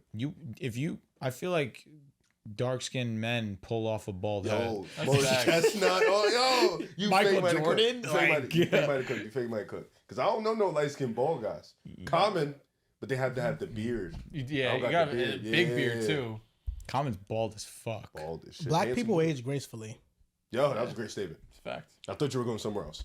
They do age amazingly. I've seen on Black TikTok a recent video of Mr. Mosby from The Sweet Life of Zach and Cody. He looked awesome. He's like 57. Next to Ashley Tisdale and Irwin. It was just a random fan interacting with him and giving him like his voice of what he would say. And he was like, wow, incredible. And he was just talking how, how he talks. And he looked great. He looked like he was in his mid-30s, and he's like 50. That's shout out to him because he's Mr. Mosby's a goat. He old as shit. You seen Lil Wayne lately? Yes. Unfortunate. It's too much of that. Sipping too much of that back then. I feel like a lot of outside things contribute to that. The dirty. Unfortunate. That was what you watching over here. Mets. You guys winning? Playing the Dodgers. We're up 2-0. Okay. What's your record? I don't know. We have the second best record in baseball, I think. There you go. Yeah, Del was texting me on the side. He said he's regretting the Juan Soto deal. Never that. He has 2 home runs the last 2 games like that. Okay. But he's been kind of mid. He has been mid. I've heard it from different sources. So I think this is going to be an interesting because I think we're going to have different answers for this potentially. Who should be favored to win the NFC North? Here we go. Now, a huge blow was given to the Lions today because Frank Ragnow decided he's retiring. All-pro player since 2018, third graded center, third best run block grade. This past year in 2024, second best center in overall grade. And since 2022, excluding garbage time, this is the stat that stands out. The Lions with Ragnow, third in success rate on offense, tied first in EPA per play. Without him, 23rd in success rate and 12th in EPA per play. It has not been a crazy game sample size. It's been like a 40-game sample size. But now, after losing Kevin Zeitler, a Pro Bowler, Frank Ragnow, an All-Pro player, the interior of this offensive line is Tate Ratledge, Glasgow, and Christian Mahogany, to already a team that lost Ben Johnson, lost Aaron Glenn, lost 3 assistants. They are still clearly one of the most talented teams in football, but we still have to see how these losses are going to affect them this upcoming season. Yeah, I mean, listen, Detroit. That was a brutal blow. Definitely caught me off guard. Didn't see it coming. Detroit's been the best team in their division for the past 2 seasons. Minnesota's been right behind them. Minnesota has been right there with them. Green Bay's also been in the horse. So this division has had Detroit back-to-back years winning. But I remember last year it went down to the last game between Detroit and Minnesota for the division. Last game of the season, which is dope. Darnold definitely choked it the hell up. Shame. I'll say this, though. For me, I like what the Vikings did this offseason. Just improving their offensive line, bringing defensive players in, especially a couple corners and stuff like that. I like what they've done. They also still have Justin Jefferson, Jordan Addison, T.J. Hawkinson. They do have a rookie quarterback that kind of learned behind Sam Darnold and was watching a lot of the tape but didn't really play. So I guess that's the one worry. They have the least experienced quarterback in the division, even under Caleb, who played his full rookie season. But I think the Vikings have the best coaching staff in the division. Maybe in the league. Maybe in the league, especially with them losing Ben Johnson. I comfortably put the Vikings coaching staff at 1. I think offensively, they probably have the best weapons in the division also, outside of maybe running backs. Detroit has it, but wide receiver 1, best in the division. Then you got Addison and T.J. Hawkinson. I think the offensive line will be really improved. I think J.J. McCarthy can have a really strong season. So for me, I got the Vikings. I think came down to the wire last year. I think Detroit's going to be right there in that horse. Still got to see what Aiden... Twice. Yeah, twice. Yeah, my fault, but you know what I mean. Still got to see in the race. Is that that horse still have a horse in the race. Still have a horse in the race. They have a lot of horses right now. I don't know if it can withstand that much. You still got to see how Aiden Hutchinson comes back and looks. But Detroit's going to be... I feel like it's going to be Detroit and Minnesota neck and neck throughout the season with Green Bay and Chicago creeping behind. But those will be my 2, and I'll pick the Vikings. Listen, if you think I'm picking anybody but the Detroit Lions, you don't know me. Now, yes, they had some huge subtractions, no doubt about it. But their additions are the guys they got back from injury. Aiden Hutchinson, Aleem McNeil should be back. Malcolm Rodriguez, and Anzalone came back towards the end of the season. Yes, you lose Carlton Davis. You bring in DJ Reed. My concern is the fact that I'm blanking on his name. Terrion Arnold being your cornerback too, and he was atrocious in his rookie season. That's really what concerns me. But they do have the best safety duo in the league with Kirby and with Brian Branch. Thank you very much. I am getting a little bit concerned. Losing Frank was definitely a blow to the chest. Not on my bingo card, that's for sure. Definitely needed all our guys to stay together. Lost one of your horses today. That we did. We the definitely odds went down after today. That one really hurt. I'm not going to say it didn't. However, I still believe in the infrastructure of this team. Again, we're getting a better version of Jameson Williams this upcoming season. Lose Ben Johnson, but listen, you don't lose the talent that is on this offense with Amon-Ra St. Brown being one of the best receivers this game's ever seen. Okay. All right. You have, of course, Jahmyr Gibbs being legitimately one of the premier running backs in this game. Sam Laporta didn't have the best sophomore tight end season, truthfully. But, of course, we understand that he still is a great talent in this league. There's still great offensive personnel on this team. And, again, I think that you get a healthy Detroit Lions defense, this team really can be overwhelming again. And I'm still going to have them be my team that wins the North. It's tough because, all these teams in NFC North have real question marks, right? Detroit is, losing their coordinators. The offensive line's falling apart. You have the Vikings who have J.J. McCarthy, first-time quarterback. The Bears, just will it ever be their year? The Packers, are they good? You know what I mean? Like, is Jordan Love going to be, a bit more consistent this year? Can they beat any of them teams? Yeah, can they beat teams over 500, playoff teams? A lot of questions about the Packers. A lot of questions about them. But honestly, I'm going into this season assuming J.J. McCarthy is going to be great. Because what I've seen over the last 2 seasons, whether it's Kirk Cousins, whether it was Sam Darnold, they've had backup quarterbacks go in there and play Nick Mullins at a super high level too. Not J.J. McCarthy, but Kevin O'Connell has shown that as long as you have somewhat competent quarterback play, if I have somewhat of a talented quarterback, I'm going to be able to make him a star. I might be able to make him into damn near an MVP candidate. That's what we have seen at the last 2 years. So what J.J. McCarthy's shown in his very limited, a half of a preseason game, he looked awesome. Like, he looked like he had control of the offense again. Like, we're taking a very small sample size against bland defenses in a mean-nothing game. But Kevin O'Connell I have so much confidence in him. And, of course, Brian Flores on the defensive side. They won 14 games last season, and they came down to the last game to win the division, which looked like going into it kind of like what is Sam Darnold going to be? He's been a bust up to this point. He hasn't been able to do really anything with anyone outside of 4 games with Carolina when Christian McCaffrey was healthy, some years ago. So I'm going into next year thinking that McCarthy's going to have a great season. This defense is going to be good again. And I do think the Lions is going to be the first time they haven't won the division in, back-to-back years. I do think the Vikings get it this year. I'm optimistic that the Lions can overcome what they've lost and how much better the defense is now. In those years past, the defense outside of last year was all right. It wasn't that good of a unit. It really took a turn last year. And this year, I think they added more defensive line depth. I think the Carl Davis and DJ Reed is an even swap. I actually think Carl Davis is a little bit better. I agree. That's my opinion. But DJ Reed is still a solid corner. Their defense can hold them over. But I do worry about Jared Goff and a weakened offensive line, how he reacts to that. But they have enough talent to overcome those things. Chicago's just a big unknown because Ben Johnson's a first-time head coach. What is their running game going to look like? They still have DeAndre Swift and Roschon Johnson. Those are the top 2 backs. And I don't think Swift is the most disciplined back. Roschon Johnson, he hasn't really shown us much to this point. But they have a lot of talent. My gripe with them is on the defensive side of the ball. I think they have a fantastic secondary. The defensive line still leaves a lot to be desired, and they were average. They have the worst defense of all the teams in the division. The Packers, Vikings, Lions are all better than them. So if Caleb is great and takes a leap this year, it can overcome that as well. So they have offensive upside.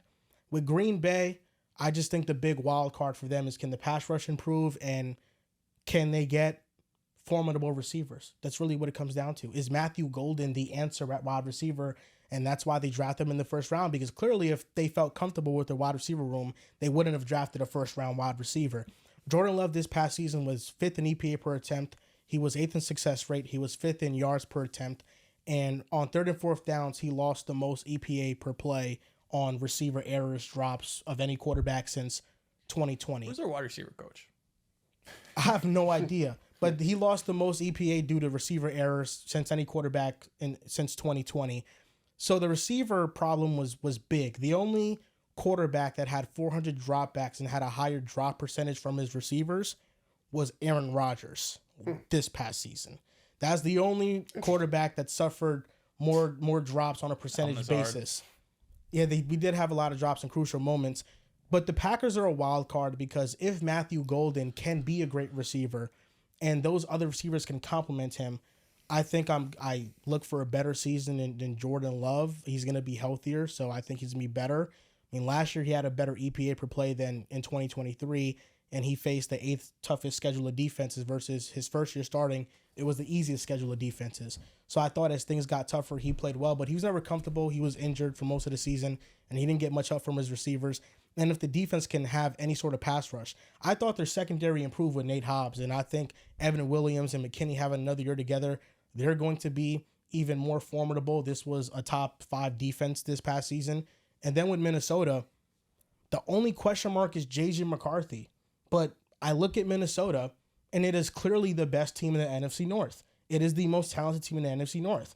They improved the interior offensive line, which was a problem. Last year, Sam Darnold was pressured, didn't have that good of a pass blocking offensive line. They added 3 interior offensive linemen, Ryan Kelly, Will Fries, and then Donovan Jackson through the draft, and then added interior defensive line help, which was their biggest need on defense with Jonathan Allen and Javon Hargrave. I just think the Vikings are the most talented team. J.J. McCarthy is the major question mark. Can he be great in his first year as a starter?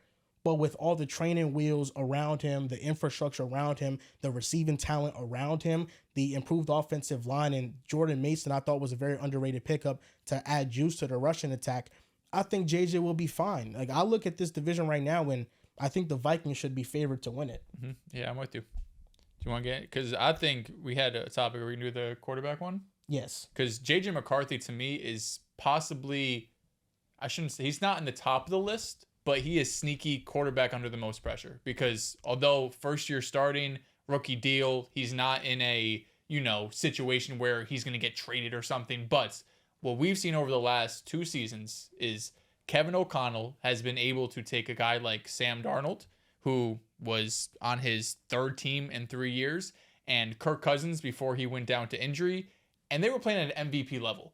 So JJ McCarthy at a minimum is expected to come into this season as your basically rookie year. You're not only expected to win double-digit games, right? If you don't win more than 10 or 11 games, we're looking at you like something's crazy.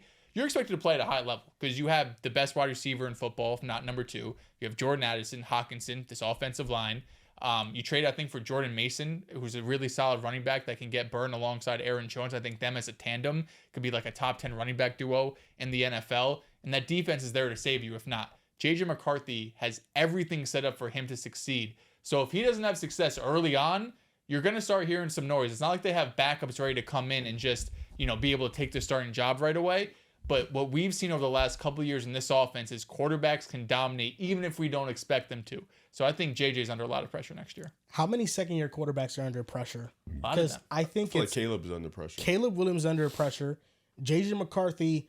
Sam Darnold was phenomenal last year. Yep. So he has to show that he's at least a high-end starter and can produce. That's another guy, too.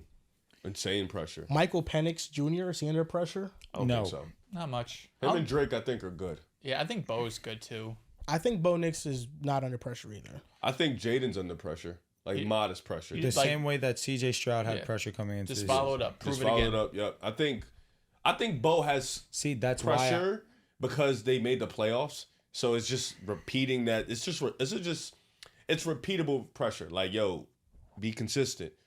Make that improvement in year 2 as a player and just as a team. You don't want to go in. Like Denver is expecting to go in and fight for the division. They're expecting to go in and win a playoff game, and that's going to come off the shoulders of Bo Nix. So if he has a year where he's down, they're definitely going to start looking like, all right, like now, you're starting to look at that page a little bit different. Same way with J.J. McCarthy, although he doesn't have a year under his belt. This is kind of going to be how we're looking at these sophomore guys. It's going to be J.J. because I feel like him and Jaden have similar pressure in the sense of, your teams are one of the best teams in the NFC. Y'all don't have one of the best teams, but you're a playoff team. But Commanders, we're thinking, can they do it again? They're definitely going to be at the top of the NFC. The Vikings absolutely have the roster to make a Super Bowl, to be in an NFC championship game. And that's going to rely heavily on J.J. McCarthy. It's kind of like similar how much pressure Brock Purdy had year 2, where, year 1 they were nice, it was great when he started, but year 2, this is a Super Bowl team. There is insane pressure on you to just make the Super Bowl or make an NFC Championship game because you have such a talented roster and you don't know when you're going to have this type of talent again. Yeah, and the fact that the Vikings moved off from a guy who was top 5 in touchdowns, top 5 in yards, they believe in you. They drafted you in the first round within the first 15 picks. Like, there's a lot of stock put into McCarthy being great. I think he will be, but that also follows with some pressure. And I'm with you. I think that of the sophomore quarterbacks, I do look at him as having the most, even though he's played the least. Jaden Daniels would be close for me. Caleb Williams would be number 2 in my opinion, because again, you have Ben Johnson now in there. You're supposed to take this year 2 jump. And I think that I believe that all things considered, Caleb in year 1 with all the things going wrong, I thought he had a pretty solid rookie season. It just got overlooked because Jaden obviously had the best rookie season we've ever seen. And on top of it, Bo Nix came out of nowhere in a lot of people's eyes, and he was one of the best rookies. No doubt. And I feel like a lot of hype has gone his way. And Caleb, in some way, has kind of gone under the radar this offseason with a lot of attention being put elsewhere. But I think Caleb definitely would give him a run for his money in terms of quarterbacks under the most pressure. But I would agree with you. I think Bo Nix does have pressure. I think, is it kind of weird how, like, Caleb and Marvin Harrison Jr. are kind of that similar boat where they were the top guys in their class, kind of got underrated in their rookie year where they had a good year, but there was a lot of stuff going on. Other guys in other people's minds kind of has surpassed them, the BTJs, the Neighbors, and then you have the Jadens, the Drakes, and stuff like that. Like, kind of in a similar fashion. But for me, it's going to be Justin Herbert, man. I mean, Justin Herbert is walking in with some insane pressure, and I think it's good pressure. I think it's pressure that him and the Chargers kind of need. I think right now you're in a situation where you've seen Josh Allen make the AFC Championship game. You've seen him have great playoff games. You've seen Lamar make the AFC Championship game. You've seen him win 2-time MVP. You've seen Joe Burrow make the Super Bowl. You've seen Mahomes do everything that all these guys have done. You're kind of the oddball out where you're probably just as talented as those guys. People put you in those conversations, but you haven't had the same success or the same, opportunities to do that. And you're sitting here now. Well, last year you came in. People kind of slept on you. You guys made the playoffs. You were like the walk-in favorites against the Texans, who were on a downward spiral towards the end of the year. Kind of choked that game away. Obviously, your team choked up, but you were also part of the problem. You had a great offseason. Bring your defense back. You had a good draft. Now you're like, could potentially win the division. Of course, Kansas City is always going to be number 1. They've earned that respect, but the Chargers have a great team, man. I think all that pressure is just about, we don't care what you do in the regular season at this point. We want to see you have a really good to great playoff game. We want to see the Chargers win a playoff game, because now you've had 2 opportunities where at one point you were up 27 points or however, it was a big lead. You choked it, and then you were heavy favorites against a Houston team that was on the downward trend, and you choked that game too. I think that's fair. I think Herbert, if you put him in that company and he's at elite, then he needs to win in the postseason. For me, it's the same way Caleb Williams was disappointing in his rookie year to a lot of people, not to me, but to a lot of people, and we're looking for a bounce back in his second year and contribute more to winning. I think Trevor Lawrence, former first overall pick who had all the hype in the world, I think it's a different type of pressure from Herbert, where Herbert has been elite in the regular season. It's the postseason where he's had his blunders. Trevor Lawrence over the past 2 years has an 87 passer rating. He has been all right, but when you're the first overall pick and you are crowned as a generational quarterback prospect, you can't just be all right. And the Jaguars in 2023 collapsing down the stretch and missing the playoffs to this past season, winning 5 games and having the 5th overall pick before they traded up at number 2 to go get Travis Hunter. They just fired Doug Peterson for Trevor Lawrence. They hired Liam Cohen for Trevor Lawrence, who Baker Mayfield just had a phenomenal year with. They have Brian Thomas Jr. They have Travis Hunter. I think you don't have a great running back room, but it's serviceable. It's Tank Bigsby and Travis Etienne. You have a play designer that is proven. You have weapons on the outside. The offensive line could be better, but I think it's manageable. It is on him to tone down the turnovers, tone down the fumbling, and uplift his football team. And I think if they have another disappointing season, we're going to start talking about Trevor Lawrence in a manner that I think he's better than. Yeah. No, I mean, there's no excuse for Trevor. We've gone through all the coaches. We've gotten you the weapons. We used a first-round pick on a running back for you a couple years ago. We used a day 2 pick on a running back for you. We traded all the world for Travis Hunter. I agree. When are you gonna fix the weapons? line, Thank you. That's the only piece that I'm here with where we've really seen him regress. And could have told him that years ago. In the biggest fashion he's regressed has been his pocket presence. That's been number one for me. And it seems like he's been rattled by the amount of pressure that he's seeing. And I know early on that's obviously been an issue that he experienced from day one, but something that never changes. And it's that constant pressure. You start questioning your decisions. And at the lesser extent, I mentioned Daniel Jones because that's a guy who never had a good offensive line. And we saw his footwork get worse and worse and worse and worse as his career went on. Now, it would be a damn shame if Trevor Lawrence, who is a 30 times better prospect than Daniel Jones, goes down that similar path. That would be unfortunate. So that's where I would ask them to better that situation. But you guys are making accurate statements. You have a really solid infrastructure going into this season. Yes, your offensive line could be better, but you have an amazing weapon in BTJ. You have one of the best prospects overall in terms of Travis Hunter. And you just brought in Liam Cohen, who was probably the second best offensive coach that you could have gotten this offseason next to Ben Johnson. I think the quarterback with the most pressure by far and away is Dak Prescott, though. Dak Prescott just watched another team in his division not just go to the NFC Championship in the Washington Commanders, but another team in his division not just go to the Super Bowl, but win the whole thing in the Philadelphia Eagles.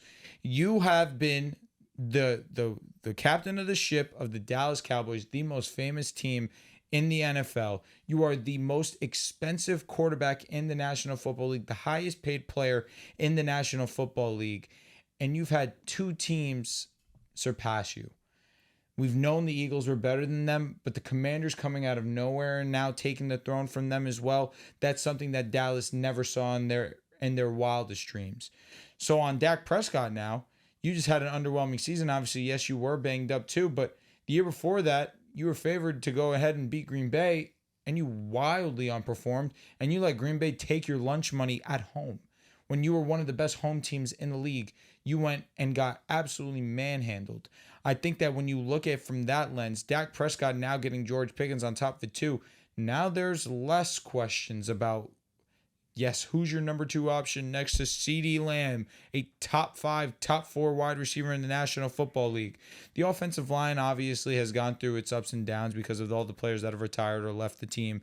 Nevertheless, I think it is still a solid infrastructure. Schottenheimer being their head coach. There's definitely things going against Dak, but when you are as great as Dak Prescott is and has been in this league, I think that there is a certain amount of pressure that comes with that. And when you've had 2 teams lap your team by a good margin at this point, it's all on you to right the wrongs. Dakota Rain Prescott. Are you worried this year? About who? About Cowboys? The Cowboys? Dude, I haven't been worried in years. Are you worried about the Commanders, potentially? No, I ain't worried about them. So you're not worried about lining up against George Pickens and CeeDee Lamb? That doesn't worry you? Those are little bro. Like, the Commanders are little bros. The only team that you fear are the Rams. Worry. I don't fear anybody. Let me start there. I don't fear a damn soul. I didn't fear Mahomes. I don't fear Josh Lamar. What about the Niners this year with solid DC? I don't fear the Niners. Bryce Huff on the opposite end. The Rams. I don't fear anybody. I would fear the Rams. No, I'm nervous. Uh-huh. Fear? That's not Philly. I would fear Matty Ice. That ain't Philly. I think the first game of the season is against the Cowboys. Oh yeah, belt. Bad belt too. Like belt. Like yo, Javonte Williams has a good season this year. I'll be honest, I'm done. If Javonte has a good year, I'll be shocked. Not gonna lie. I remember those talks, man. They clearly believe in him, man. Did we play them in Philly or Dallas first? I have no idea. Oh, dude, belt. Yeah, I would imagine it would be in Philly. Oh, bad. It's always Super Bowl champions host the game. Bad belt. You're gonna pick if Dallas wins that game. Your pick for under the most pressure, Dak. I mean, what a way to make a statement. 100%. If he can win that Dallas game on the wins road. that game, are you back? On what? Picking them to make the Super Bowl again. That's not my Super Bowl pick. I'm just asking. You've had some wild picks in the NFC, like some nut ass picks. Well, they won 12 games in the regular season. They just collapsed when it mattered. It sounds real cowboyish, you know. Yeah, some things are out of their control. Some things are out of Dak's control. You picked Dallas to make the Super Bowl like 3 years in a row. Two. Two. They won 12 games both seasons. And then you had a home game. and then you in the went playoffs. Green Bay. But you had to know that, like, when it matters. Back-to-back Cowboys Super Bowl. Nuts. No, Insane making pick. it, not winning. Yo, it. back-to-back picking them to make it. They won a game. Yeah, they weren't. They didn't that even off. go to this NFC Yeah. Championship. That's just 2 games Neither away. year, Drew. I know. 1 year, I don't think both years they won a playoff game. They beat Tampa Bay. Doesn't count. That was a generational Dak performance. You thought Tom would win that game. Yeah, you picked the Bucks. You said Daniel Jones had no weaknesses. Hey, don't. That was don't. me, first That of all. wasn't me. I know Yeah, that was you said that, though? For sure. I- After the hey, Minnesota hey. game. He was That, amazing. that was After the Minnesota apex of game, his he's like, career. I just don't know if Daniel Jones has any weakness. I tell you what, in that game he moment, didn't. in that moment, I won. Paul George said that about Lonzo Ball. That he had no weakness. What's his weakness? His He knee. had no Health. weakness. Yeah, His knee. He don't really got a breakdown game. true. He's not a bad guy. That UCLA tape, man. Fire. Take me back. One of the movies. When he pulls up from half against Baylor, I'm creaming. Oh, that reminds me. I wanted to I share think it this was Oregon, conversation. actually. When him and Fox was going at it, movie. Yeah, Fox got him. So I've been seeing Mo torched him. on too. a TL recently that people have been making the Halliburton and Lonzo comparison. Yeah, I see it. Halliburton is what Lonzo was supposed to be if he was healthy. I tweeted that like 2 years ago because I was having a conversation with a friend. And this is our conversation exactly. This is Is funny. this when you called him Malcolm Brogdon? Who? Tyrese. No. The clip is out, by the way. You try to run Back him in back. 2020, sure, 2021. Back then, yeah, when he just got drafted, yeah, his ceiling is like a borderline all-star. Okay, so December 7th, 2023, this is my conversation with my friend Lamar. Not Lamar Jackson, by the way. I say Tyrese Halliburton is a top 3 point guard right now. It's in, it was during the run. Yes. He was like easily. He might be best pure point in the NBA. I said, bro, 27 and 11, 67% true shooting. He is the best pure point. SGA is better, but Tyrese a better point guard. And then he was like, no turnovers easily. And then he was like, Pacers need one more young piece with what they got. Wait until he taps into his defensive ability. And then I said Tyrese or Steph. I knew you did it. And then- But then y'all called me crazy when I was saying people were doing it. I didn't call you crazy. I said you were right. And then he said to run my team right now, Tyrese. He said That Lamar guy's an idiot. in general, Curry. Like that Warriors team would win now with Tyrese because he makes them better. This is what I mean by make people better. His shooters in stride, playing to their strengths. Oh, that's an idiot. That's then terrible. He said this. This is what a healthy Lonzo Ball was hyped up to be out of college. And I was like, that's a good take. And I tweeted it and I said, a friend told me Hali is what Lonzo was hyped up to be out of college. And I'm not going to lie, he cooked. It was verbatim. And then he was like, yeah, he can dominate without scoring 30. Once he plays D up to that standard, he's going to be top 10 guy. Well, and that's gonna happen. I said true. And then my next text was Anthony Edwards next up. Timberwolves can make it out the West. And then he, he You just guys starts are talking. always trying to prop these guys up over Steph. It's comedy. Like Trey Young, Halliburton. Give it up. Who's next? Halliburton. Anthony Black? We came a long way. I mean, he's not top 3, but he's top 5, top Yeah, 6. that's a fact. Well, he cemented top 5 actually. You were He close. cemented top 5. You guys were close. He cemented top 5. Listen, he wins a I chip. mean, that was back when he was averaging 27 and 11. Nah, there's Lonzo's similarity is there though. They play like they have the same play style. It is there. Hallie's just so much better. Yeah, Lonzo maybe he just never had the opportunity to play that free. He went to Lakers. You know how that go. Yeah. So, but no, Halliburton is. I mean, he's just that good. He Took is him that over good. Tatum, man. He is that Who good. took him over to? The Lakers. Oh, Lonzo. Tatum wanted to go there too. Thank God. Because of Kobe, right? Sheesh, he wanted to go to the Suns as well. Yeah. He didn't want to go to Boston because he was like, I'm not gonna get playing time. Imagine D-booking Tatum. I think they team. took Josh Jackson, bro. Yeah, Josh Before Jackson pick. was. Everybody believed in that. we probably would have traded Tatum. It's a fact for AD. No bullshit. Nah, that'd have been crazy. Well, it Imagine depends what LeBron, Tatum would look AD, like. And then he would have been Tatum. wasted on the Pelicans. Yeah. Like, isn't it crazy how Nah, that was far a trading career Kuzma. can go That off was the a trade. rails just depending on situation? Yeah, no way in hell we would have traded Tatum. Like Brandon Ingram, get it, but like you were trading Kuzma for you traded. The Tatum. Celtics Well, I were a don't know. At step the ahead time, that people draft. thought Kuzma was better than Tatum. a So fucking fact. who knows, bro? Yeah, I mean, things, man. Kuzma was nice. Because you traded He was you traded Lonzo after what year? Ingram, Randall, 2 years? Three. and then like hella first. Mm-hmm. It was a big ass contract. I mean, year 3 for Tatum was bubble. So like that's when you go to the ECF. yeah, we Yeah, I lost don't to Toronto. Celtics don't get enough credit for eyeing that in scouting Tatum Or because round 2, yeah. they had the first overall pick. They had their choice. Yeah, traded down. But they said, hey, we know the Sixers want Markelle Fultz. We know the Lakers are taking Lonzo. Tatum's going to be there at 3. And they took advantage of that. That's such a bold take still. Like, you never know what could happen. Markelle was supposed to be a dude. Yeah. Like, the college tape was crazy, bro. Injuries, man. He couldn't fucking shoot. Something happened to his jumper. Yeah, his jumper got real weird. Yeah, he got nasty looking. Unfortunate. What college did he go to? Washington. He did. Huskies. He did. Where's Washington located? In Washington. Where? Keep saying on a map. Just keep saying it. Just keep saying it. On the map. Spokane. Spokane. Where is that by? What state is that by? Is that like the city? It's in Washington. Oh. Spokane, Washington. What's the state by Washington? All right, take a gamble, bro. Be honest. Oh, California. Nice. Yeah. Oregon. Idaho. Yeah, it's like Seattle. Yeah. Mm-hmm. Montana's next to Idaho. He's cooking. Seattle. Nevada, area. a little bit under. Yeah. Don't do this. Don't test him. Yeah, this ain't. Where's Montana? I just said it in Montana. That's a great answer. He's cooking. Yeah. No, check that though. Where is Washington? Is it in Spokane? You're good. It's like it's the most upper northwest state. No, I'm saying the Huskies. Do they play? Oh, that's what I was asking. Yeah, do they play in Spokane? I don't know. End the show, please. My head is killing me. That's gonna do it. Been up since 5 a.m. And that's gonna do it for episode 489 of the Pickside Podcast. Make sure you guys like the video, subscribe to the channel, and also let us know what you guys think of these Pick a Side t-shirts. If you like them, we're also going to come out with other different colorways, so stay tuned for that. We're going to drop these later on in the month. And you can follow us on Twitter at Pick a Side Pod, on Instagram and TikTok. Thank you for watching or listening, and we'll see you guys next time.